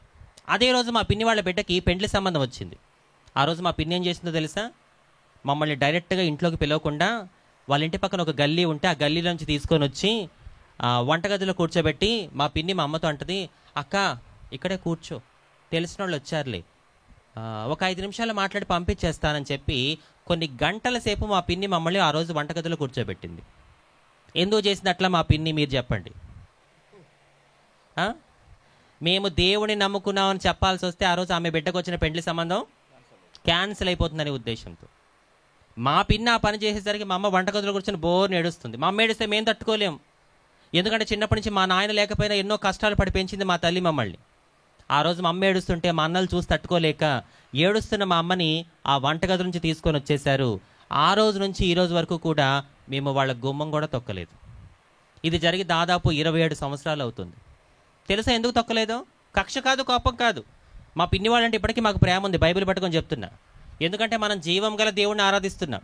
శత్రువుని కూడా ప్రేమించే మనసు యేసయ్య మనకి ఇచ్చాడు. కొట్ట చప్పట్లు యేసయ్యకి గట్టిగా. మా పిన్ని వాళ్ళంటే మాకు కక్ష లేదు, కోపం లేదు, ద్వేషం లేదు. కాకపోతే నా తల్లి నమ్మింది ఏంటంటే నా పిల్లలకి కావాల్సింది బంధువుల ప్రేమ కాదు, నా పిల్లలకి కావాల్సింది యేసయ్య ప్రేమ. ఈ చుట్టాలు బంధువులు కొంతమంది ఎలా ఉంటారో తెలుసా? మనం బాగుంటే మన చుట్టూ బెల్లం చుట్టూ ఎగలమన్నట్టు వాలిపోతారు. మన పరిస్థితి తారుమారైపోతే ఒక్కరు కూడా వచ్చి మనకు సహాయం చేయరు. ఒకవేళ నేను మిమ్మల్ని ఇక్కడున్న మీలో ఎంతమంది చుట్టాల చేతిలో మోసపోయారు చెయ్యొత్తండి అంటే 10 చేతులు ఆల్రెడీ లేపేస్తున్నారు కొంతమంది. దేవుడి మహిమార్థంగా చెప్తున్న మాట, ఒకానొక సందర్భంలో మా పిన్నికి చీరలు లేకపోతే మా అమ్మ చీరలు కట్టుకుని బ్రతికింది మా పిన్ని. అలాంటిది మేము యేసుప్రభుని నమ్ముకున్నామని చెప్పి మమ్మల్ని ఏకంగా వంటగదిలో కూర్చోబెట్టేసి ఆమె బిడ్డకు వచ్చిన పెళ్లి సంబంధం గురించి మాతో చెప్పనే లేదు. ఇవన్నీ నేను మీకు ఎందుకు చెప్తున్నానంటే, మా పిన్ని ఇలా చేసింది మాకు అని మా పిన్ని వాళ్ళని తక్కువ చేయాలనో వాళ్ళని ఏదో చులకం చేయాలనో ఉద్దేశంతో నేను మీకు చెప్పట్లేదు. కానీ ఇవి నేను మీకు ఎందుకు చెప్తున్నాను అంటే, యేసుప్రభుని నమ్ముకున్నందుకు చుట్టాలు వెలివేసిన, సొంత చెల్లి వంటగదిలో కూర్చోబెట్టిన, నా తల్లి మనుషులకి దూరమైంది తప్ప మనిషిని చేసిన దేవుడికి మాత్రం దూరం కాలేదు. గట్టిగా చప్పలు కొడుతూ కనపరచండి. ఈ రోజులో చాలా మంది యేసుప్రభుని నమ్ముకున్న తర్వాత చుట్టాలు ఏదో అంటున్నారు, బంధువులు ఏదో అంటున్నారు, ఇరుగు పొరుగు వాళ్ళు ఏదో అంటున్నారని చెప్పి యేసయ్యని విడిచిపెట్టడానికి సిద్ధపడుతున్నారు కొంతమంది. గుర్తుపెట్టుకోండి, మనుషుల మాటలు మరుక్షణమే మారిపోతాయి, కానీ నిన్న నేడు నిరంతరం ఏకరీతిగా ఉండే ప్రేమ ఎవరి ప్రేమ? యేసయ్య ప్రేమ. మాట తప్పడానికి ఆయన మానవుడు కాడు, మనిషిని చేసిన దేవుడు. మా అమ్మకి యేసయ్య మీద అంత ప్రేమ ఎట్లా వచ్చింది? మనలో మనమాట, భర్త లేని 5 పిల్లలు ఉన్న ఒక వితంతువుకి చుట్టాల సహకారం కావాలా వద్దా? గట్టిగా చెప్పాలి, కావాలి. ఆ చుట్టాలేమో యేసుప్రభుని నమ్ముకున్నందుకు తనని తన పిల్లల్ని దూరం పెట్టేసినారు. ఇప్పుడు ఆ భర్త లేని 5 పిల్లలు ఉన్న ఆ వితంతువుకి ఒక పెద్ద ప్రశ్న. ఏంటా ప్రశ్న? యేసయ్య కోసం చుట్టాలని వదిలేయాలా? చుట్టాల కోసం ఎవరిని? యేసయ్యని వదిలేయాలి. ఒక ప్రశ్న. అలాంటి సందర్భంలో ఏ స్త్రీ అయినా ఎవరిని కోరుకుంటుంది? చుట్టాలని కోరుకుంటుంది. నాకు భర్త లేడు, భర్త లేని స్త్రీ అంటే ఈ సమాజానికి చాలా చులకన, 5 పిల్లలు ఉన్నారు, వీళ్ళ మంచి చెడు చెయ్యాలి అంటే నాకు అయిన వాళ్ళు కావాలి కదా, ఈ యేసయ్యతో నాకెందుకులే, ఈయనలో గొప్పతనం ఏంటో నాకేం తెలుసు అని చెప్పి అలాంటి సందర్భంలో ఏ స్త్రీ అయినా చుట్టాలే కోరుకుంటుంది. కానీ ఆ రోజు నా తల్లి తీసుకున్న నిర్ణయమే ఈ రోజు నన్ను మీ ముందు నిలబెట్టింది. కొట్టాలి మనసారా చప్పట్లు యేసయ్యకి. అమ్మ ఎవరిని కోరుకుంది? యేసయ్యని కోరుకుంది. కాబట్టి తన కడుపున పుట్టిన ఒక హిజ్రానైన నన్ను ఈరోజు దేవుడు ఇంత అద్భుతంగా వాడుకుంటున్నాడు. అమ్మా నాన్నలు, మీరు దేవుడి కోసం తీసుకునే నిర్ణయాలు భవిష్యత్తులో మీ పిల్లలకి ఆశీర్వాదాలుగా మారబోతున్నాయి. గుర్తుపెట్టుకోండి ఈ మాట జాగ్రత్తగా. దేవుడి కోసం మీరు తీసుకునే నిర్ణయాలు భవిష్యత్తులో ఏమవబోతున్నాయి? ఆశీర్వాదాలుగా మీ పిల్లలకి మారబోతున్నాయి. అయితే మా అమ్మ యేసుప్రభు మీద అంత ప్రేమ ఎలా పెంచుకుంది, మా అమ్మ మేమందరం కూడా ఎలా యేసయ్యని తెలుసుకున్నాము అనేది చెప్తున్నాను. చాలా జాగ్రత్తగా వినండి. వచ్చేవాళ్ళు వస్తూ ఉంటారు, వాళ్ళని చూడొద్దు, మీరు దేవుడి వాక్యాన్ని జాగ్రత్తగా వినండి. కొంచెం మీరు మిస్ అయ్యారా ఆశీర్వాదాన్ని కోల్పోతారు, జాగ్రత్త. మా ఇంటికి ఎలా యేసుప్రభు పరిచయం అయ్యాడో చెప్తాను, ఇప్పుడు వినండి. మా నాయన చనిపోయిన తర్వాత మా గల్లీలో ఒక క్రైస్తవ తల్లి ఉండేది, మంచి విశ్వాసి, బాగా ప్రార్థన చేస్తుంది. ఒకే గల్లీలో ఉంటాం కాబట్టి ఆమెకి మాకు బాగా పరిచయం ఉంది. అయితే వాస్తవానికి ఆ క్రైస్తవ తల్లి ద్వారానే మా ఇంటికి యేసయ్య పరిచయం అయినాడు. మీకు తెలుసా, మా ఇంటికి యేసయ్యని పరిచయం చేసిన ఆ క్రైస్తవ తల్లి చేసే పనేంటో తెలుసా మీకు? జాంకాయలు అమ్ముకుంటుంది. ఏం చేస్తుంది?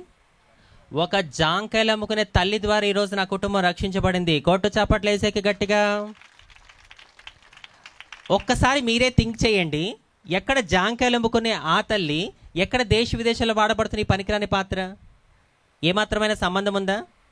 మీరు అనుకుంటున్నారేమో, నేను పల్లెటూరులో పుట్టినాను, చెట్ల మధ్యలో పుట్ల మధ్యలో పెరిగాను, నాకు చదువు లేదు, అందం లేదు, ఆస్తి కూడా లేదు, నన్నేం యేసయ్య వాడుకుంటాడులే. ఆ జాంకాయల తల్లిని వాడుకున్న దేవుడు ఈ మధ్యాహ్న కాల సమయంలో నిన్ను కూడా వాడుకోగల సమర్థుడు. God can use any one, my dear brothers and sisters. దేవుడు ఎవరినైనా వాడుకోగల సమర్థుడు.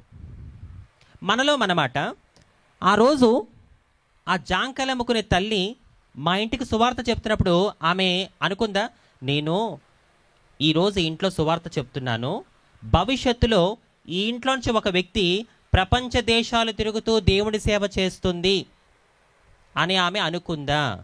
ఊహించిందా? ఆమె చెయ్యాల్సిన పని ఆమె నమ్మకంగా చేసింది. ఆమె జల్లాల్సిన సువార్త విత్తనాలు నమ్మకంగా జల్లింది. ఆ విత్తనాలు ఎక్కడ పడాలో అక్కడ పడి ఫలించి మహావృక్షమై ఈరోజు ఆ కుటుంబంలో నుంచి దేవుడి పనికిరాని పాత్రని ప్రపంచ దేశాల్లో తన సాక్షిగా వాడుకుంటున్నాడు.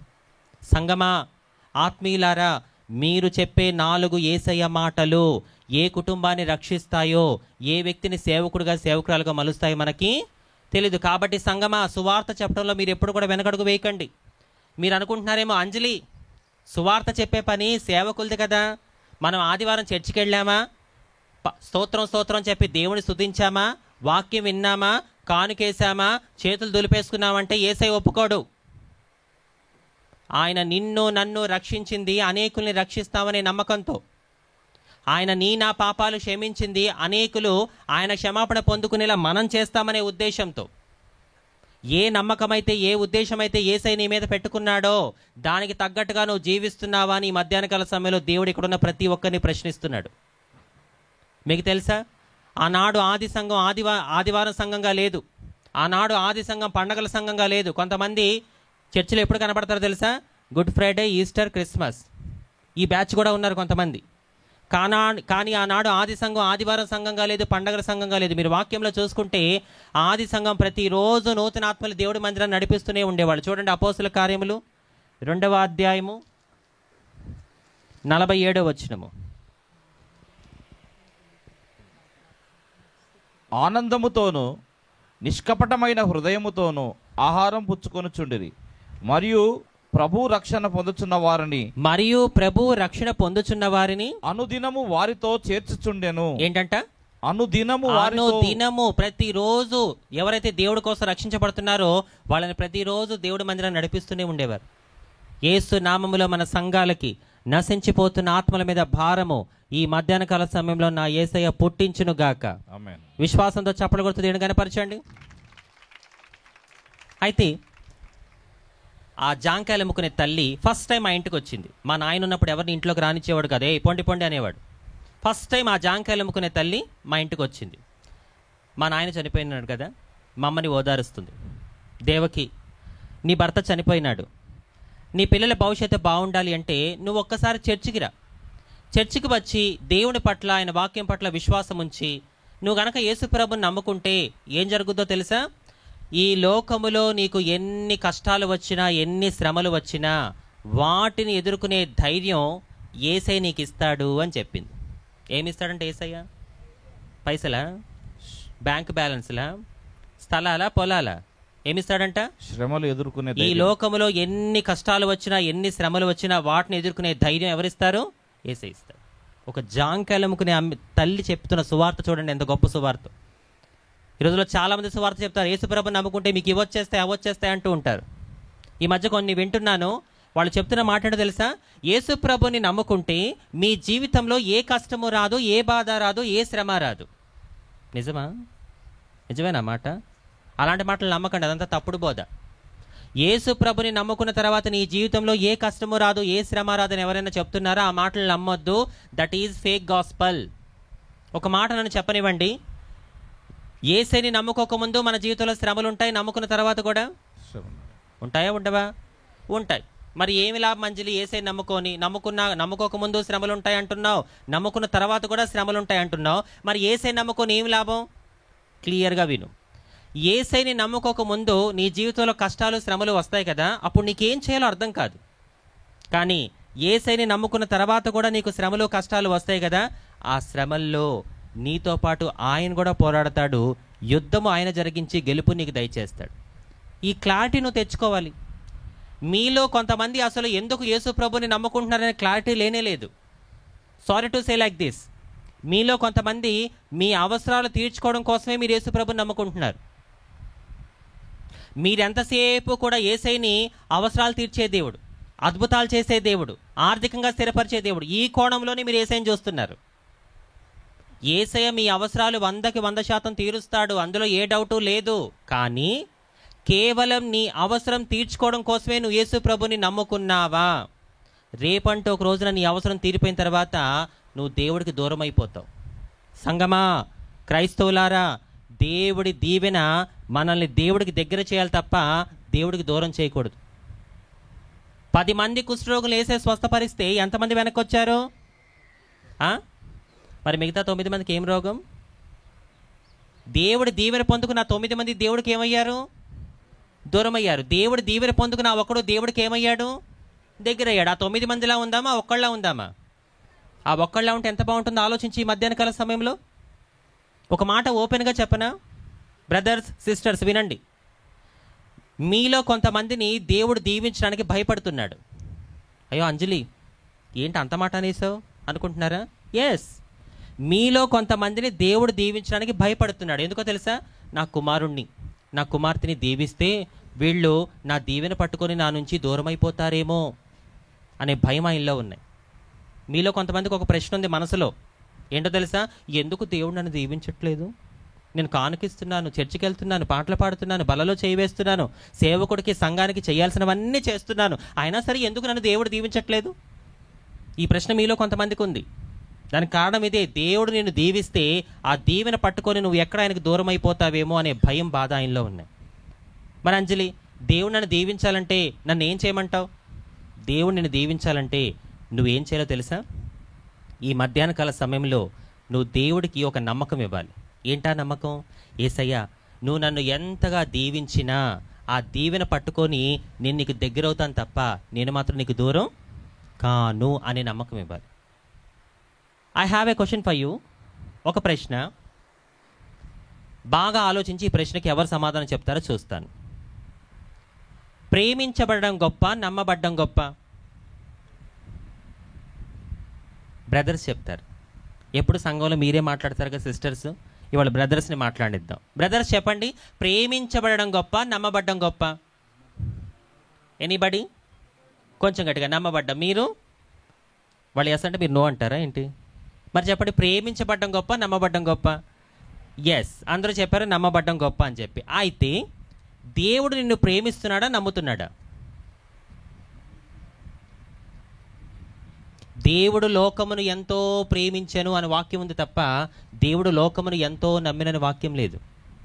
దేవుడు అందరినీ ప్రేమిస్తాడు. నిన్ను ప్రేమిస్తాడు, నిన్ను ప్రేమిస్తాడు, ఒక పాస్టర్స్ని ప్రేమిస్తాడు, ఒక క్వైర్ టీమ్ని ప్రేమిస్తాడు, కేరళ నుంచి వచ్చిన అస్మాని ప్రేమిస్తాడు, నన్ను ప్రేమిస్తాడు. కానీ దేవుడు మనల్ని అందరినీ నమ్ముతున్నాడా అంటే నో. దేవుడు మనల్ని అందరినీ నమ్మడు. మనలో కొంతమందిని మాత్రమే దేవుడు నమ్ముతున్నాడు. ఆయన నమ్మే గుంపులో నువ్వు నేను ఉంటే ఈ మధ్యాహ్న కాల సమయంలో ఎంత బాగుంటుందో ఆలోచించు. ఆ జాంకాయలు అమ్ముకునే తల్లి మా అమ్మకు చెప్పిన మాట ఏంటో తెలుసా? దేవకి, నువ్వు గనక యేసు ప్రభుని నమ్ముకుంటే ఈ లోకంలో నీకు ఎన్ని కష్టాలు వచ్చినా, ఎన్ని శ్రమలు వచ్చినా వాటిని ఎదుర్కొనే ధైర్యం యేసయ్య ఇస్తాడు. ఆ ధైర్యంతో నువ్వంతవరకు భక్తి చేశావా, నీ భక్తి, నీ రక్షణ నిన్ను పరలోకానికి చేరుస్తుంది అని చెప్పింది. ఆ ఒక్క మాట మమ్మల్ని పట్టుకుంది. ఒక్క మాట చాలు ఒక మనిషిని మార్చడానికి, 100 మాటలు అవసరంలా. సరైన మాట ఒకటి చెప్పు, టక్మని పట్టుకుంటాడు దేవుడు పరిశుద్ధాత్మ ప్రేరేపణతో. ఆ ఒక్క మాట మమ్మల్ని ఆశ్చర్యపరిచింది. ఏంటి? నా జీవితంలో ఎన్ని శ్రమలు వచ్చినా వాటిని ఎదుర్కొనే ధైర్యం యేసయ్య ఇస్తాడా? నాకేమో భర్త లేడు. భర్త లేని స్త్రీ అంటే సమాజానికి చాలా చులకన. 5 పిల్లలు ఉన్నారు. ఈ పిల్లల్ని ఎలా పోషించాలో నాకు అర్థం కావట్లే. ఇలాంటి పరిస్థితుల్లో నా పిల్లల్ని నేను పోషించుకోగలను అన్న ధైర్యమే నాకు కావాలి. ఆ ధైర్యమేమో యేసయ్య ఇస్తాడని చెప్పి ఈ జాంకాయలు అమ్ముకునేమో చెప్తుంది. సరే, ఇన్ని రోజులు ఇన్ని ప్రయత్నాలు చేసినాను కదా, ఒకసారి చర్చికి వెళ్దామని చెప్పి లైఫ్లో ఫస్ట్ టైం, జీవితంలో మొదటిసారి మా అమ్మ ఇలాగే చర్చిలోకి వచ్చి కూర్చుంది ఒకరోజు. అదే రోజు పాస్టర్ గారు వాక్యం చెప్తున్నారు. పాస్టర్ గారు చెప్పే ప్రతి మాట కూడా ఆమె ప్రస్తుత పరిస్థితికి తగిన విధంగా ఉన్నాయి. ఆశ్చర్యపోతుంది. అరే, ఈ వ్యక్తి ఎవరో నాకు తెలీదు, కానీ ఈ వ్యక్తి మాట్లాడే ప్రతి మాట నా జీవితానికి, నా కుటుంబానికి తగ్గట్టుగా ఉన్నాయేంటి? ఏడుస్తుంది. చేసిన పాపాలన్నీ ఒప్పుకుంటుంది. యేసయ్య నన్ను క్షమించు, నువ్వు ఇంత గొప్ప దేవుడు అని ఇంతవరకు నాకు ఎవరు కూడా చెప్పలేదు. నేను నీ సేవకుడితో ఏమీ చెప్పకుండానే నీ సేవకుడు ముఖాంతరం నుండి నాతో మాట్లాడుతున్నావు. నీలో గొప్పతనం ఏంటో నాకు అర్థమైంది యేసయ్య. ఇక నుంచి నేను నిన్ను విడిచిపెట్టను, నా పిల్లలతో నీ పట్ల నమ్మకంగా ఉంటానని చెప్పి చర్చికి వెళ్ళిన కొన్ని వారాల్లోనే నా తల్లి లోక రక్షకుడిని తన సొంత రక్షకుడిగా అంగీకరించింది. అలా అమ్మ తర్వాత మేమందరం కూడా మెల్లమెల్లగా రక్షణ పొంది దేవుని తెలుసుకోగలిగాము. శ్రమ కలుగుట నాకు మేలాయను. నా తల్లి యేసయ్యని నమ్ముకోకముందు శ్రమలు పడింది, నమ్ముకున్న తర్వాత కూడా శ్రమలు పడింది. ఆ శ్రమల్లో నా తల్లి యేసయ్యని విడిచిపెట్టకుండా ఓర్పుగా ధైర్యంగా ఉన్నందున ఇప్పుడు మా ఇంట్లో జరిగిన మేలు ఏంటో తెలుసా? వినండి జాగ్రత్తగా. 1995 1995లో మా అమ్మగారు బాప్తిసం తీసుకున్నారు. ఇదే సంవత్సరం 2000 అంటే నా తల్లి రక్షించబడి ఎన్ని ఇయర్స్ అయింది? 95, 25, 30 ఇయర్స్. 30 ఏళ్ళు అయింది మా అమ్మ రక్షించబడి. ఈ 30 ఏళ్లలో మా ఇంట్లో జరిగిన మేలులు ఏంటో తెలుసా? ప్రజెంటు మా అక్కకు పెళ్ళైపోయింది, ఆమెకి 2 కొడుకులు, 3 అన్నలకి పెళ్ళిళ్ళు అయిపోయినాయి, వాళ్ళకి 2 పిల్లలు. నా కుటుంబంలో అమ్మ రక్షించబడింది, 3 అన్నలు రక్షించబడ్డారు, నేను రక్షించబడ్డాను. నాకు 3 అన్నలు అని చెప్పినా కదా. మా పెద్దనని దేవుడు సేవకుడిగా వాడుకుంటున్నాడు, చివరి సంతానమైన నన్ను కూడా దేవుడు ఒక ఇవాంజలిస్ట్గా వాడుకుంటున్నాడు. అంటే నా తల్లికి పుట్టిన 5 సంతానంలో 2 దేవుడు సేవకులుగా దీవించాడు. ఒక చౌదరి కుటుంబంలో పుట్టిన మేము క్రీస్తుని మా సొంత రక్షకుడిగా అంగీకరించి నేటికి 30 ఇయర్స్ అయింది. చప్పలు కొడుతూ దేవుడు కనపరచండి. మీలో ఎవరైనా నన్ను అడగవచ్చు, అంజలి మీరు మీ ఫ్యామిలీ యేసుప్రభు నమ్ముకుని 30 ఇయర్స్ అయిందా? ఈ 30 ఇయర్స్లో మీకు అన్ని సుఖాలేనా, ఆనందాలేనా, సంతోషాలేనంటే నేనేమంటాను తెలుసా? నో. ఈ 30 ఇయర్స్లో మాకు రోగం వచ్చింది, ఇబ్బందులు వచ్చాయి, ఫైనాన్షియల్ ప్రాబ్లమ్స్ వచ్చాయి, ఫ్యామిలీ ప్రాబ్లమ్స్ వచ్చాయి, ఎన్నో జరిగినాయి. బట్ ఎన్ని జరిగినా మాలో ఉన్నవాడు లోకములో ఉన్నవాడి కన్నా గొప్పవాడు, పిలిచినవాడు, నమ్మదగినవాడు. ఒకప్పుడు యేసుని నమ్ముకోకముందు బాధ వచ్చినా, కష్టం వచ్చినా, శ్రమ వచ్చినా ఏం చేయాలో అర్థమయ్యేది కాదు. కానీ యేసుని నమ్ముకున్న తర్వాత ఈ 30 ఏళ్లలో మాకు ఏం జరిగినా నేను నా కుటుంబం చెప్పే మాట ఏంటో తెలుసా? యెహోవా ఈరే. ఏంటా మాట? దాని అర్థం ఏంటి? యెహోవానే చూసుకుంటాడనే నమ్మకంతో 30 ఏళ్లుగా దేవుడి మీద ఆధారపడుతూ నేను నా కుటుంబం విశ్వాస జీవితంలో ముందుకు కొనసాగుతున్నాం. నా ప్రియ సహోదరి సహోదరుడా, ఈరోజు నా కుటుంబంలో రక్షణ ఉంది, అదే నా కుటుంబానికి మేలు. మరి నీ కుటుంబంలో రక్షణ ఉందా? I want to ask one question. Anjali, మా కుటుంబంలో అందరూ రక్షించబడ్డారు, రక్షణ పొందకుండా మా ఇంట్లో ఒక్కళ్ళు కూడా లేరు అన్న కుటుంబాలు మాత్రమే చేయి చూపించండి. 1, 2, 3, 4, 5 తిప్పి కొడితే 10 కుటుంబాలు లేవు. మరి నీ కుటుంబానికి మేలు అంటే నువ్వేమనుకుంటున్నావు? ఆహా, మాకు సొంత ఇల్లు ఉంది, అదే నా కుటుంబానికి మేలు. మాకు బంగారం ఉంది, బ్యాంక్ బ్యాలెన్స్లు ఉన్నాయి, స్థలాలు ఉన్నాయి, పొలాలు ఉన్నాయి, అదే నా కుటుంబానికి మేలని చెప్పి నువ్వు అనుకుంటున్నావేమో. గుర్తుపెట్టుకో, నీ సొంత ఇల్లు నీ కుటుంబాన్ని పరలోకానికి చేర్చదు. నీ దగ్గర ఉన్న బంగారం కావచ్చు, సంపద కావచ్చు, పైసలు కావచ్చు, పొలాలు కావచ్చు, స్థలాలు కావచ్చు, ఇవి నిన్ను నీ కుటుంబాన్ని పరలోకానికి చేర్చవు. నిన్ను నీ కుటుంబాన్ని పరలోకానికి చేర్చేది ఏంటో తెలుసా? ఎప్పుడైతే నీ కుటుంబం అంతా రక్షించబడి ఆ రక్షణని, భక్తిని అంతవరకు కాపాడుకుంటావో అదే నిన్ను నీ కుటుంబాన్ని పరలోకానికి చేరుస్తుంది. ఈరోజు నాకు నా కుటుంబానికి ఏమున్నా ఏమి లేకపోయినా చాలా హ్యాపీగా ఉన్నాం. అన్నీ ఉన్న దేవుడికి స్తోత్రం, ఏమీ లేకపోయినా దేవుడికి స్తోత్రమే. మీరు అనుకుంటున్నారా, అంజలి నేను యేసుప్రభుని నమ్ముకొని చాలా ఇయర్స్ అయింది కానీ నాకంటూ ఏమీ లేదు అంజలి అని మీరు ఎవరైనా అనుకుంటున్నారా? ఇక్కడ ఒక మాట చూపిస్తాను రండి. 1 తిమోతి 6వ అధ్యాయం 6-7 వచనాలు.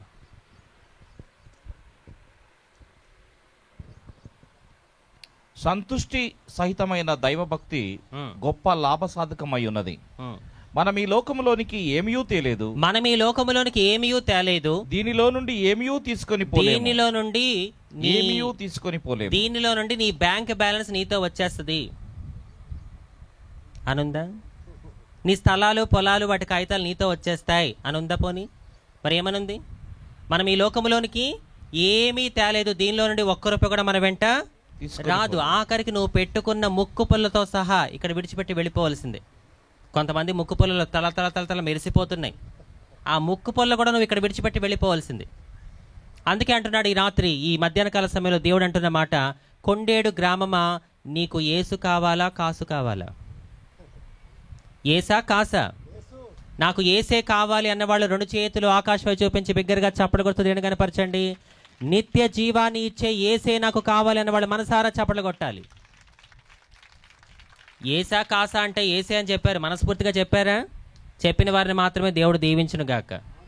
ఏంటి మనస్ఫూర్తిగా రాలేదు? ఆమెను గట్టిగా చెప్పండి, ఆమెను చెప్పండి. ఏసా కాసా అంటే మీరు మనస్ఫూర్తిగా ఏసే అన్నారు. ఆ నమ్మకం, ఆ భక్తి అంతవరకు మీరు కాపాడుకోవాలి.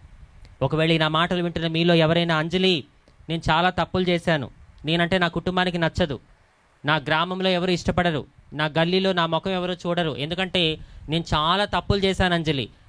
మరి ఇలాంటి తప్పులు చేసిన తప్పుడు మనిషిని నువ్వు ప్రకటిస్తున్న యేసయ్య ప్రేమిస్తాడా అని మైక్లో ఈ నా మాటలు వింటున్న మీలో ఎవరైనా నన్ను అడిగితే దానికి నా సమాధానం ఏంటో తెలుసా? ఖచ్చితంగా ప్రేమిస్తాడు. ఎందుకంటే నా యేసయ్య వచ్చింది నీతిమంతుల కోసం కాదు, నా యేసయ్య వచ్చింది పరిశుద్ధుల కోసం కాదు, నా యేసయ్య వచ్చింది నీలాంటి నాలాంటి పాపుల కోసమే. ఈరోజు నేను ఇక్కడ ఏదో మైక్ పట్టుకొని మాట్లాడుతున్నాను కదా, ఐఎమ్ సో గ్రేట్ పర్సన్ అని నేనేం చెప్పను. ఒకప్పుడు నేను కూడా దేవుడికి వ్యతిరేకంగా జీవించిన వ్యక్తిని. I was a sinner once upon a time, you know, I was a sinner. ఒకప్పుడు నేను కూడా దేవుడికి వ్యతిరేకంగా ఎన్నో తప్పులు చేశాను. కానీ ఈ పాపిని పరిశుద్ధపరిచింది లోక రక్షకుడైన యేసయ్య రక్తం. ఈరోజు మీ అందరి కళ్ళ ముందు ఒక హిజ్రా గుండెల మీద చెయ్యేసుకొని కాన్ఫిడెంట్గా చెప్పే మాట అంటూ తెలుసా, ఈ క్షణం నేను కన్ను మూసిన మరుక్షణం పరలోకంలో కన్ను తెరుస్తానన్న నమ్మకం నాకుంది. ఈ నమ్మకం నాకు ఏది ఇచ్చిందో తెలుసా, నేను పొందుకున్న రక్షణ. ఎప్పుడైతే యేసుని నేను నా సొంత రక్షకుడిగా అంగీకరించానో నాలో నాకే తెలియని ధైర్యం, ఉత్సాహం, ఆనందం, సంతోషం, నా చుట్టూ ఏం జరుగుతున్నా నా యేసే చూసుకుంటాడన్న నమ్మకం నాకు. మరి ఈ క్షణం నువ్వు కన్ను మూస్తే ఎక్కడుంటావు? ఎక్కడుండాలనుకుంటున్నావు? పాతాళమా, పరలోకమా? కొంతమంది అంటూ ఉంటారు, చచ్చిపోతే పీడ విరగడైపోద్ది. చచ్చిపోతే పీడ విరగడవద్దు. అసలు స్టోరీ అప్పుడే మొదలవుద్ది. మరణం నీ దేహానికే తప్ప నీ ఆత్మకి మరణం లేదు. అది ఎక్కడో చోట ఉండాలి, కానీ ఎక్కడ ఉంచుతావు అనేది నీ చేతుల్లో ఉంది. లోకానికి మరణించిన తర్వాత ఏం జరుగుతుందో క్లారిటీ లేదు.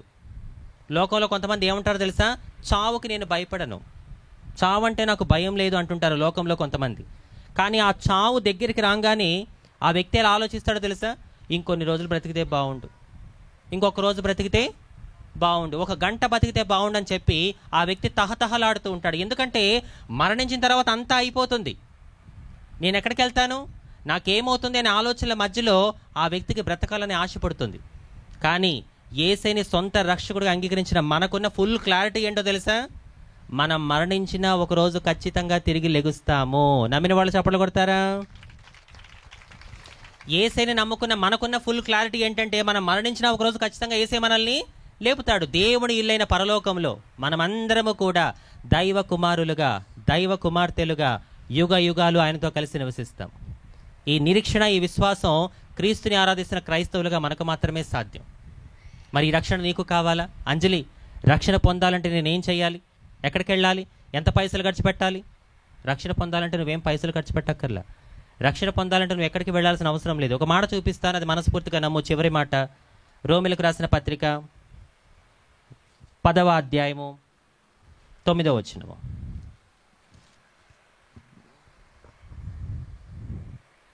అదేమనగా యేసు ప్రభు అని నీ నోటితో ఒప్పుకొని దేవుడు మృతుల్లో నుండి ఆయనను లేపెనని నీ హృదయమందు విశ్వసించిన ఎడల నీవు రక్షింపబడుదువు. మీకు అర్థమయ్యే భాషలో చెప్తాను. కొంతమందికి బైబిల్ లాంగ్వేజ్ అర్థం కాదు కాబట్టి వాడుక భాషలో మీకు అర్థమయ్యే విధానాలు చెప్తాను వినండి. రక్షణ పొందాలంటే నువ్వేం చేయాలంటే, నువ్వున్న చోటే మనస్ఫూర్తిగా యేసే దేవుడు కుమారుడు, ఆయన నేను చేసిన పాపాల కోసం ఈ లోకానికి వచ్చి నేను పొందాల్సిన శిక్షను ఆయన పొంది నా కోసం ఆయన కలువరిగిరిలో రక్తపు ముద్దగా మారి మరణించి 3వ రోజు సజీవంగా తిరిగి లేచి ఆయన పరలోకంలో నా కొరకు స్థలము సిద్ధపరుస్తున్నాడు అని నువ్వు ఉన్న చోటే మనస్ఫూర్తిగా నమ్మగలిగితే నన్ను రక్షించుకున్న దేవుడు నిన్ను కూడా రక్షించుకుంటాడు. యేసయ్య నిన్ను నన్ను రక్షించడానికి వచ్చిన రక్షకుడు. రక్షకుడు ఎవరికి అవసరం అంజలి? ఒక రోగికి ఒక డాక్టర్ అవసరం ఎంతైతే ఉందో, ఒక పాపికి ఒక రక్షకుడు అవసరం కూడా అంతే ఉంది. పాప అంటే ఎవరు? పాపి అని ఎవరినంటారో తెలుసా? జాగ్రత్తగా వినండి. చాలామందికి అర్థం కాదు, పాపి అంటుంటారు. అసలు ఏంటి పాపి అని? జాగ్రత్తగా వినండి. పాపి అని ఎవరినంటారంటే, దేవుడు ఎంతో ఇష్టముతో మనిషిని తన పోలికలో తన చేతులతో చేసుకొని ఆ మనిషికి దేవుడు చెప్పిన మాట ఏంటో తెలుసా? నాన్న, ఈ లోకాన్నంతా కూడా నేను నా నోటితో చేశాను, కానీ నిన్ను మాత్రం నా పోలికలో నా చేతులతో చేసుకున్నాను. కాబట్టి నువ్వేం చేయాలో తెలుసా? నాకు నచ్చినట్టుగా జీవిస్తే చాలు అని మనిషికి చెప్పాడు. ఆ మనిషి ఏం చేశాడు? దేవుడి పోలికలో చేయబడి, దేవుడి చేతులతో చేయబడి ఆ మనిషి ఏం చేశాడో తెలుసా? దేవుడికి నచ్చినట్టుగా జీవించకుండా తనకు నచ్చినట్టుగా జీవిస్తూ దొంగతనం, వ్యభిచారం, అబద్ధం, మోసం, హత్య, ఇక్కడ మాటలు అక్కడ, అక్కడ మాటలు ఇక్కడ, ఉన్నవి లేనివి పుట్టించడం, ఇలాంటివన్నీ చేస్తూ దేవుడికి వ్యతిరేకంగా జీవించడం మొదలుపెట్టాడు ఆ మనిషి. అయితే ఏ వ్యక్తి అయితే దేవుడికి వ్యతిరేకంగా జీవిస్తూ తప్పులు చేస్తూ ఉంటాడో ఆ వ్యక్తిని ఏమంటారు ఇప్పుడు? చెప్పండి గట్టిగా. పాపి అని అంటారు. ఇక్కడ కూర్చున్న మనందరికీ బాగా తెలిసిన ఒక విషయం ఏంటో తెలుసా? మంచి చేస్తే స్వర్గానికి వెళ్తాం, చెడు చేస్తే నరకానికి వెళ్తాం. మరి మనలో తప్పు చేయని వాళ్ళు ఎవరు? చెప్పండి, తప్పు చేసిన వ్యక్తికి శిక్ష పడాలా వద్దా? ఖచ్చితంగా పడాలి. మరి మనలో తప్పు చేయని వాళ్ళు ఎవరు? అలా తప్పు చేసిన వ్యక్తి నరకానికి వెళ్ళకూడదని చెప్పి దేవుడు ఏం చేశాడు తెలుసా? అయ్యో అయ్యో, నా స్వరూపంలో చేసుకున్న నా కుమారుడు నా కుమార్తె నాకు వ్యతిరేకంగా జీవిస్తూ వీళ్ళందరూ తప్పులు చేస్తూ నరకానికి వెళ్ళిపోతున్నారు. ఏ తండ్రి కూడా తన పిల్లలు తప్పు చేస్తే మరణశిక్ష వేసి అంతగా ఏ తండ్రి పిల్లల్ని శిక్షించడు. అప్పుడు దేవుడు ఏం చేశాడంటే, నా పిల్లలు నరకానికి వెళ్ళడం ఇష్టం లేదని చెప్పి ఆయన తన ఏకైక కుమారుడైన యేసయ్యని ఈ లోకానికి పంపించాడు. ఆ యేసయ్య ఎందుకు వచ్చాడు? నువ్వు నేను చేసిన పాపాలకి పొందాల్సిన శిక్షని ఆయన మీద వేసుకొని మన కోసం ఆయన రక్తం చిందించాడు. మనకున్న గ్రంథాలన్నీ ఘోషించి చెప్పే ఒక మాట ఏంటో తెలుసా? రక్త ప్రోక్షణం పాప వినాశనం. ఏంటిది? రక్త ప్రోక్షణం పాప వినాశనం. దాని అర్థం ఏంటో తెలుసా? రక్తము చిందించబడితేనే మనిషి చేసిన పాపాలకి లేదంటే తప్పులకి విముక్తి కలుగుతుంది. మరి మన కోసం రక్తం చిందించింది ఎవరు? యేసయ్య.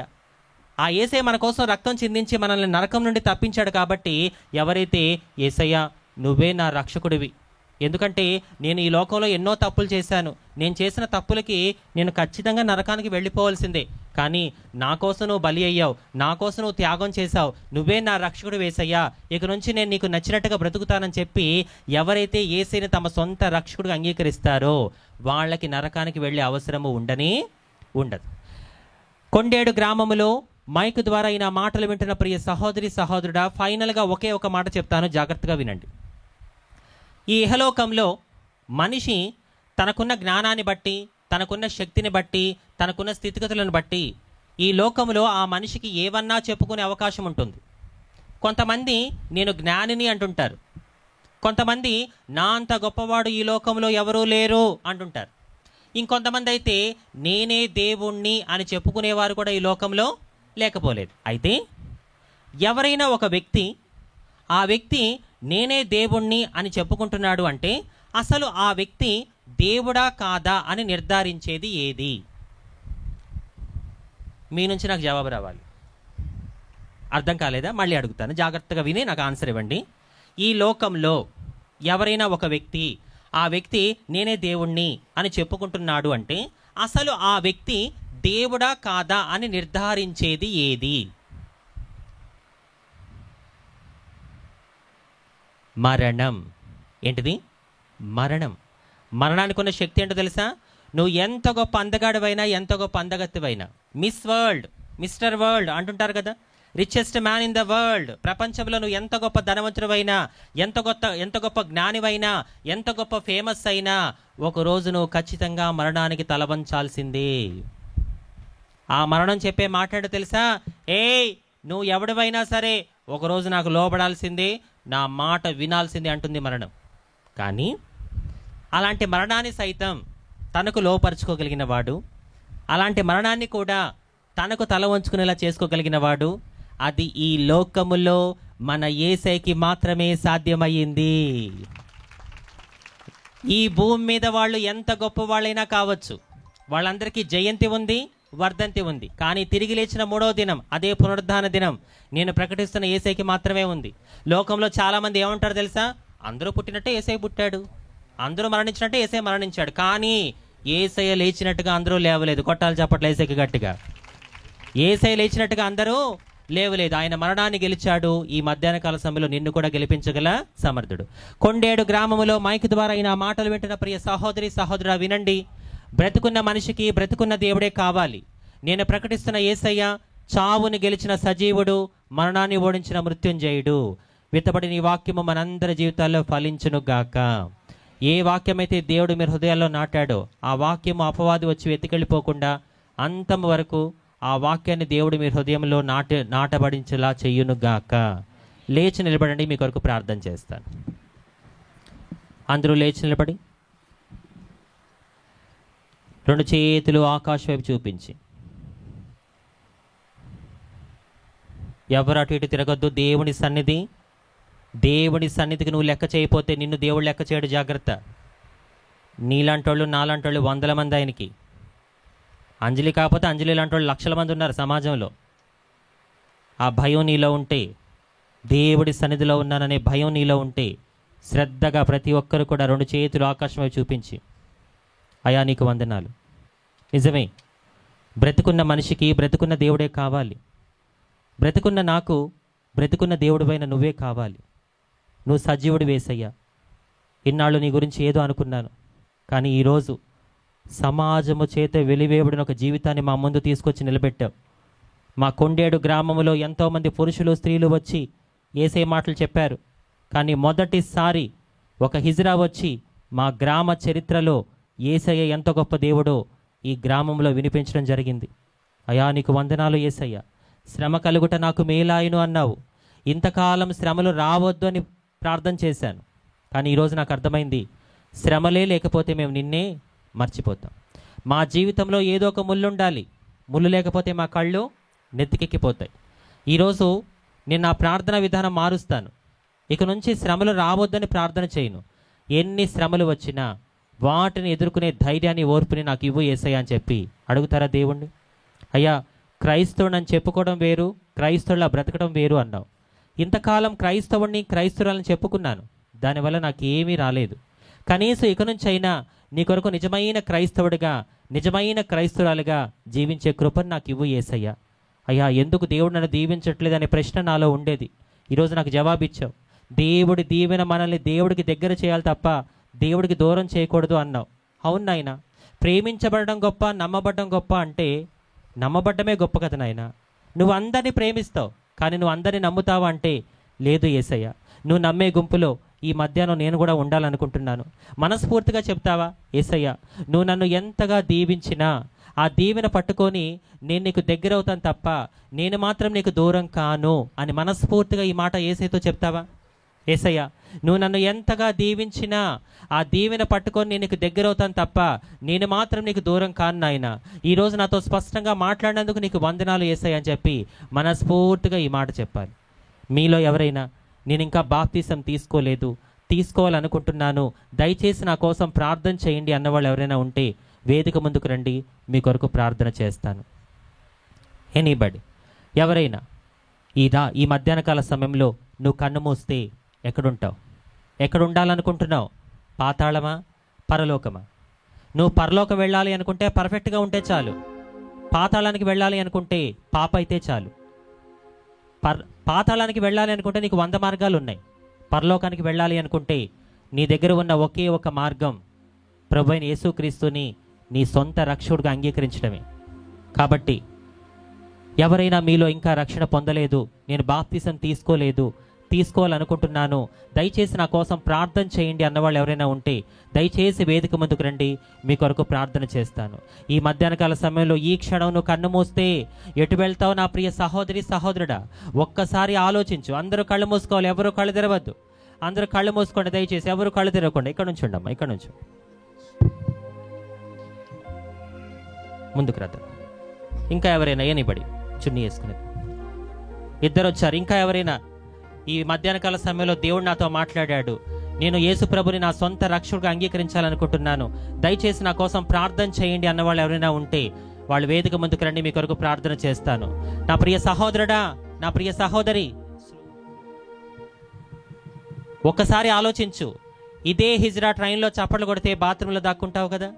ఇదే హిజ్రా రోడ్డు మీద కనబడితే పక్క రోడ్లోకి పారిపోతావు కదా? ఇదే హిజ్రా సమాజంలో ఎక్కడ కనబడినా చీకొడతావు, భయపడతావు. కానీ ఈరోజు అదే హిజ్రా 1.5 గంటల సేపు మాట్లాడుతుంటే నువ్వు కూర్చొని విన్నావు. ఇంకా నీకు అర్థం కావట్లేదా యేసయ్య ఎంత గొప్ప దేవుడో? కాబట్టి ఈ మధ్యాహ్నకాల సమయంలో మొత్తం 6 వచ్చారు. ఈ సభకి ఇదే కదా నిజమైన అర్థము. సేవకుడు ఇంత ప్రయాసపడి సభలు ఎందుకు పెట్టాడో తెలుసా? కొన్ని ఆత్మలైనా బలపడాలి, కొన్ని ఆత్మలైనా రక్షించబడాలి అనేది సేవకుడి యొక్క ఉద్దేశం. దేవుడి ఉద్దేశం కూడా అదే కదా. కాబట్టి దాదాపు 7 వచ్చారు. ఇంకా ఎవరైనా ఉంటే ఈ మధ్యాహ్నకాల సమయంలో దేవుడు నాతో మాట్లాడాడు, యేసయ్య ఎంత గొప్ప దేవుడో నాకు అర్థమైంది, నేను బాప్తిసం తీసుకోవాలనుకుంటున్నాను, దయచేసి నా కోసం ప్రార్థన చేయండి అన్న సహోదరుడా సహోదరి ఎవరైనా ఉంటే దయచేసి వేదిక ముందుకు రండి, మీ కొరకు ప్రార్థన చేస్తాను. దేవుడి రాకడ చాలా సమీపంగా ఉంది. ఆలోచించొద్దు, మళ్ళీ అంజలి వస్తుందా? ఆ ప్రశ్నకి సమాధానం లేదు. ఎందుకంటే రేపు మనది కాదు. మళ్ళీ సేవకులు ఈ మీటింగ్స్ పెడతారా తెలీదు. ఇంకో గంటలో రాకడొస్తే ఎత్తబడిపోతాం. మరి ఎత్తబడే గుంపులో ఉండాలనుకుంటున్నావా? విడువబడే గుంపులో ఉండాలనుకుంటున్నావా? ఒక్కసారి ఈ మధ్యాహ్నకాల సమయంలో నువ్వు ఆలోచించుకో. ఇంకా నువ్వు ఆలోచన చేస్తున్నావా? ఒకరోజు ఇలాగే బాప్తీసాల కోసం పిలుస్తుంటే ఒక చెల్లి నాతో చెప్పిన మాట, అక్క నేను ముందుకు రావాలని అనుకుంటున్నా, ఏదో శక్తి నన్ను ఆపుతుంది, చాలా ఇబ్బంది అయిపోయింది నాకు, నేను ముందుకు రాలేకపోయాను, కానీ ఫైనల్గా తెగించి ధైర్యంగా ముందుకు రాగలిగానని చెప్పి ఆ చెల్లి చెప్పింది. ఈరోజు నువ్వు కూడా అదే పరిస్థితుల్లో ఉన్నావా? నీకు ముందుకు రావాలనిపిస్తుందా, కానీ ఏదో శక్తి నిన్ను ఆపుతుందా? అది ఎవరో తెలుసా? సాతానుగాడు. వాడికి నువ్వు పరలోకం వెళ్ళడం ఇష్టం లేదు, వాడు నిన్ను నరకంలో చూడాలని కోరుకుంటున్నాడు కాబట్టి వాడు నిన్ను ఆపుతున్నాడు. వాక్యం ఏం చెప్తుందో తెలుసా? దేవునికి లోబడండి, అపవాదిని ఎదురించడి, అప్పుడు వాడు నీ యొద్ద నుంచి పారిపోవనని చెప్పి వాక్యం చెప్తుంది. ఒక్క క్షణం గనక నువ్వు దేవుణ్ణి ఎదిరించగలిగావా, దేవుడి కోసం నువ్వు ఒక్క అడుగు వేసావా, ఆయన నీ కోసం 100 అడుగులు వేయిస్తాడు. కాబట్టి ధైర్యంగా ఒక్క అడుగు నువ్వు వేసి చూడు, ఆయన నీ చేత 100 అడుగులు వేయిస్తాడు. ఒక బిచ్చగత్తె స్థితిని మార్చిన దేవుడు, సహోదరి సహోదరుడా, ఒక బిచ్చగత్తె స్థితిని మార్చిన దేవుడు ఈ మధ్యాహ్న కాల సమయంలో నిన్ను కూడా మార్చగల సమర్థుడు. దేశ విదేశాల్లో వాడబడుతున్న అంజలి ఈ గ్రామం ఎందుకు వచ్చిందో తెలుసా? కొన్ని ఆత్మలైనా రక్షించబడితే అదే కదా దేవుడు నా జీవితాన్ని వెలిగించడానికి నిజమైన అర్థం. ఒక్క సమరయ స్త్రీ కోసం దేవుడు బావి దగ్గరికి వెళ్ళాడు. ఒక్క ఐతియోపియా నపుంసకుని రక్షించడానికి దేవుడు ఫిలిప్పుని పంపించాడు. దాంతో పోల్చుకుంటే ఇది నాకు చాలా గొప్ప. ఎప్పుడో మట్టిలో మట్టైపోవాల్సిన జీవితం నాది. అలాంటి నా జీవితాన్ని దేవుడు వెలిగించాడు కాబట్టి సిటీ లేదు, పల్లెటూరు లేదు, నాకు కావాల్సింది ఆత్మలనే భారంతో, ఆత్మల భారంతో ఎక్కడికైనా వెళ్ళడానికి నేను సిద్ధంగా ఉన్నాను. కాబట్టి ఈరోజు నేను మీ మధ్యలో ఉండడం జరిగింది. కాబట్టి 14 మంది వచ్చారు బాప్తీసం తీసుకోవడానికి. ఎంత గొప్ప అద్భుతం! ఈ 14 మందిలో అనేక మంది యవనస్తులు ఉండడం, అది ఇంకా దేవుడు చేసిన అద్భుతం. ఇంకా ఎవరైనా ఆలోచిస్తున్నారా? అందరూ కళ్ళు మూసుకోండి. కళ్ళు మూసుకోవాలి, కళ్ళు తెరవద్దు. నువ్వు కళ్ళు తెరిచి చూస్తున్నావు అంటే దేవుడు అంటే నీకు ఇష్టం లెక్కలేదు. దేవుడు నువ్వు లెక్క చేయనప్పుడు ఆయన నిన్నెలా లెక్క చేస్తాడు? ఒక లాయర్ దగ్గరికి వెళ్తే ఎలా నుంచుంటావు? ఒక పోలీస్ దగ్గరికి వెళ్తే ఎలా నిలబడతావు? ఒక ఎమ్మెల్యే దగ్గరికి వెళ్ళినా, ఒక ఎంపీ దగ్గరికి వెళ్ళినా, సర్పంచ్ దగ్గరికి వెళ్ళినా ఎక్కడ చక్కగా చేతులు కట్టుకుని మాట్లాడతావు? ఒక మనిషికే నువ్వు అంత విలువిస్తే మనిషిని చేసిన దేవుడికి ఇంకెంత విలువ ఇవ్వాలి? నీ ఇష్టానుసారంగా ఉండడానికి ఇది నీ ఇల్లు కాదు, దేవుని సన్నిధి. ఎక్కడ 2-3 కూడి నా నామమున ప్రార్థించరో వారి మధ్యలో ఉంటానన్నాడు. 2-3 మధ్యలోనే ఉంటానన్నప్పుడు మనం ఇక్కడ ఎంతమంది ఉన్నాం? యేసయ్య మన మధ్యలో ఖచ్చితంగా ఉన్నాడు. నీ పక్కన యేసయ్య ఉన్నాడు, నీ ముందు యేసయ్య ఉన్నాడు. ఇప్పుడు నుంచో ఎలా నుంచుంటావు? దాదాపు 14 మంది బాప్తీసం తీసుకోవడానికి ముందుకు వచ్చారు. ఇంకా ఎవరైనా అందరూ కళ్ళు మూసుకోవాలి. మీరు కళ్ళు తెరవడం వల్ల ముందుకు రావాలనుకున్న వాళ్ళు సిగ్గుపడతారు, భయపడతారు. మీరు రారు, ఒకళ్ళు రానివ్వరు. అదేం బుద్ధి మీకు? అందరూ కళ్ళు మూసుకుని ప్రార్థనలో ఉండండి. ఇంకా ఎవరైనా ఆలోచిస్తున్నారా? ఏదైనా శక్తి నిన్ను ఆపుతుందా? నిన్ను ఆపుతున్న శక్తి యేసు నామములో ఈ క్షణమే నీ నుంచి వెడలిపోవును గాక. ఇంకా ఎవరైనా ముందుకు రావాలని ఆశపడుతూ ఉంటే, ఈ మధ్యాహ్నకాల సమయంలో దేవుడు నాతో మాట్లాడాడు. సత్యాన్ని గ్రహించాను. సమాజము చేత వెలువడిన ఒక జీవితం ద్వారా యేసయ్య ఎంత గొప్ప దేవుడో నాకు అర్థమైంది. యేసయ్యని నేను నా సొంత రక్షకుడిగా అంగీకరించాలనుకుంటున్నాను అన్నవాళ్ళు ఎవరైనా ఉంటే, ఒక వాస్తవం చెప్పనా? ఇక్కడున్న మనం అందరము కూడా ఏదో ఒక రోజు ఈ లోకయాత్ర ముగించాల్సిందే. ఎవరైనా పర్మనెంట్గా ఉండేవాళ్ళు ఉన్నారా? నో. ఇక్కడున్న మనం అందరము ఏదో ఒక రోజు ఖచ్చితంగా ఈ లోకయాత్ర ముగించాల్సిందే. కాకపోతే కొంచెం ముందవుతుంది, కొంచెం వెనకవుతుంది, అంతే వ్యత్యాసం. మరి దేనికోసం నీ పోరాటం? దేనికోసం నీ ఆరాటం? దేనికోసం నీ ప్రయాస? దేనికోసం నీ పరుగు? నువ్వు వచ్చినప్పుడు ఏమీ తేనప్పుడు, వెళ్ళేటప్పుడు ఏమీ తీసుకెళ్ళినప్పుడు, మధ్యలో వచ్చింది మధ్యలోనే ఉండిపోతుంది కదా. ఈ సత్యాన్ని నువ్వు మర్చిపోతే ఎలాగా? మరణించిన తర్వాత కూడా నువ్వు ఉంటావు. మరణం నీ దేహానికే, నీ ఆత్మకి మరణం లేదు. ఆ ఆత్మను నువ్వు ఎక్కడ ఉంచాలనుకుంటున్నావు? పాతాళమా, పరలోకమా? ఆలోచించుకో. ఈరోజు మీ కళ్ళ ముందు ఒక హిజ్రా గుండెల మీద చెయ్యేసుకొని ధైర్యంగా కాన్ఫిడెంట్గా చెప్పే మాట అంటే తెలుసా? ఈ క్షణం నేను కన్ను మూసినా మరుక్షణం పరలోకంలో కన్ను తెరుస్తున్న నమ్మకం నాకుంది. ఆ నమ్మకం నాకు ఇచ్చింది ఏంటో తెలుసా? ఎప్పుడైతే యేసయ్యని నేను నా సొంత రక్షకుడిగా అంగీకరించానో, I don't care about anything. దేని గురించి నేను భయపడను. ఎందుకంటే నా యేసయ్య నా పాపాలు కడిగాడు, ఆయన నాతో ఉన్నాడు, ఆయన రక్షకుడు నేను మనస్ఫూర్తిగా అంగీకరించాను. కాబట్టి ఈరోజు ఒక హిజ్రా ఇంత ధైర్యంగా ఈ కొండేడు గ్రామంలో మీ అందరి ముందు మాట్లాడగలుగుతుంది. ఈ ధైర్యం నీకు కావాలా? ఎప్పుడైతే యేసయ్యని నీ సొంత రక్షకుడిగా అంగీకరిస్తావో అప్పుడే అది నీకు సాధ్యమవుతుంది. ఎంతమంది వచ్చినారు? 14 జన్. 14 మంది బాప్తీసం తీసుకోవడానికి వచ్చారు. అందులో ఎంతో మంది యవనస్తులు ఉన్నారు. చప్పలు కొడుతూ గట్టిగా దేవుడు కనపరచండి. గట్టిగా చప్పలు కొడుతూ దేవుడు కనపరచాలి. ఈ సభకి ఇదే కదా నిజమైన అర్థం. దాదాపు 10 మంది యవనస్తులు ఉన్నారు. ఇందులో 10-12 మంది యవనస్తులే కనబడుతున్నారు. ఎంత గొప్ప కార్యము దేవుడు చేశాడు. దైవజనులు స్టీవెన్ రాజు గారు పడిన ప్రయాస వృధా కాలేదు. మీ అకౌంట్లోకి దేవుడు 14 ఆత్మల దేవుడు నడిపించాడు. ఎంత గొప్ప భాగ్యం. ఈ మీటింగులు పెట్టింది డబ్బులు సంపాదించాలని కాదండి, గొప్పలు చెప్పుకోవాలని కాదు, పేరు ప్రఖ్యాతులు సాధించాలని కాదు. ఈ మీటింగులు పెట్టింది కొన్ని ఆత్మలైనా రక్షించబడితే సేవకుడికి దేవుడు ఒక బాధ్యత ఇచ్చాడు. ఆ బాధ్యత ప్రకారం నమ్మకంగా ఉండాలనే ఉద్దేశంతో దేవుడైనా సేవకులైనా ఈ మీటింగులు పెట్టించడం జరిగింది. దాదాపు 14 ఆత్మలు రక్షించబడుతున్నాయి. కాబట్టి మీరందరూ కూడా మీ కుడి హస్తాలు ఎవరైతే బాప్తీసాల కోసం వచ్చారో వాళ్ళ వైపు చూపించండి. మిగిలిన వాళ్ళందరూ కూడా ఎవరైతే బాప్తీసాల కోసం వచ్చారో వాళ్ళ వైపు మీ కుడి హస్తాలు మనస్ఫూర్తిగా చూపించండి. వీళ్ళెవరో నాకు తెలీదు, మీకు కూడా పెద్దగా తెలియదు. కానీ ఈ బిడ్డలు రక్షణ పొందడం ఇది నిజమైన పండగ. మనకి పరలోకంలో ఒక్క ఆత్మ రక్షించబడితేనంట పరలోకంలో సంబరం అంట. ఇక్కడ 14 ఆత్మలు దేవుడి కోసం సిద్ధంగా ఉన్నాయి. ఇది ఇంకా పండగ పరలోకంలో. కాబట్టి మీరందరూ మీ కుడి హస్తాలు వీళ్ళ వైపు చూపించండి. వీళ్ళ కొరకు ప్రార్థన చేద్దాం. సేవకులు ముఖ్యంగా మీరు కూడా వీళ్ళ వైపు చేతులు చూపించండి పిల్లల కోసం. దేవానికి స్తోత్రం నాయన. ఈ సభలో మొదటి సెక్షన్లో నువ్వు అద్భుతంగా మాతో మాట్లాడినందుకు నీకు స్తోత్రం తండ్రి. వీళ్ళందరూ కూడా నమ్ముతున్నారు, ఒక హిజ్రా జీవితాన్ని మార్చిన దేవుడు, ఒక బిచ్చగతి స్థితిని మార్చిన యేసయ్య నా స్థితిని కూడా మారుస్తాడు. మరణించిన తర్వాత ఏం జరుగుతుందో నాకు క్లారిటీ వచ్చింది. ఆ క్లారిటీ నేను తెలుసుకున్నాను. ఈ క్షణం నేను యేసయ్య నా సొంత రక్షకుడు అంగీకరించాలని చెప్పి దాదాపు 14 మంది వచ్చారయ్యా. అందుని బట్టి నీకు స్తోత్రం. నువ్వు కార్యం చేసినందుకు నీకు వందనాలు. అందులో దాదాపు 12 మంది యవనస్తులు ఉండడం నీకు మహిమ యేసయ్య. ఎవరైతే రక్షణ కోసం ముందుకు వచ్చారో మీతో ఒక మాట, రక్షణ పొందడం గొప్ప విషయం కాదు, కానీ పొందుకున్న రక్షణని అంతవరకు నమ్మకంగా కాపాడుకోవాలి. అది గొప్ప విషయం. అట్టి ఆత్మీయత దేవుడు మీకు దయచేయును గాక. త్వరలోనే మీరందరూ కూడా యేసయ్యని మీ సొంత రక్షకుడిగా మీ మనస్ఫూర్తిగా అంగీకరించి తండ్రి కుమార పరిశుద్ధాత్ముని నామములో మీరు నీటి బాప్తీసం తీసుకొందురుగాక. మీ జీవితంలో ఏం జరిగినా మీరు కుడికైనా ఎడమకైనా తొట్టిల్లకుండా అంతము వరకు నమ్మకంగా భక్తి చేసి జీవగ్రంథంలో మీ పేరు లిఖించబడే విధంగా పరలోకంలో మీరు స్థానం సంపాదించుకునే విధంగా అట్టి ఆత్మీయత వచ్చిన ఈ 14 మందికి దేవుడు దయచేయునుగాక. ఎక్కడ రక్షించబడ్డారో ఆ సంఘంలో మీరు అంతవరకు నమ్మకంగా ఉందురుగాక. ఇళ్ళు మారినట్టు సంఘాలు మీరు మారకుండా ఒకే సంఘములో తల్లి సంఘములో కట్టబడి ఉందురుగాక. గట్టిగా చప్పట్లు కొడుతూ దేవుని గణపరచండి.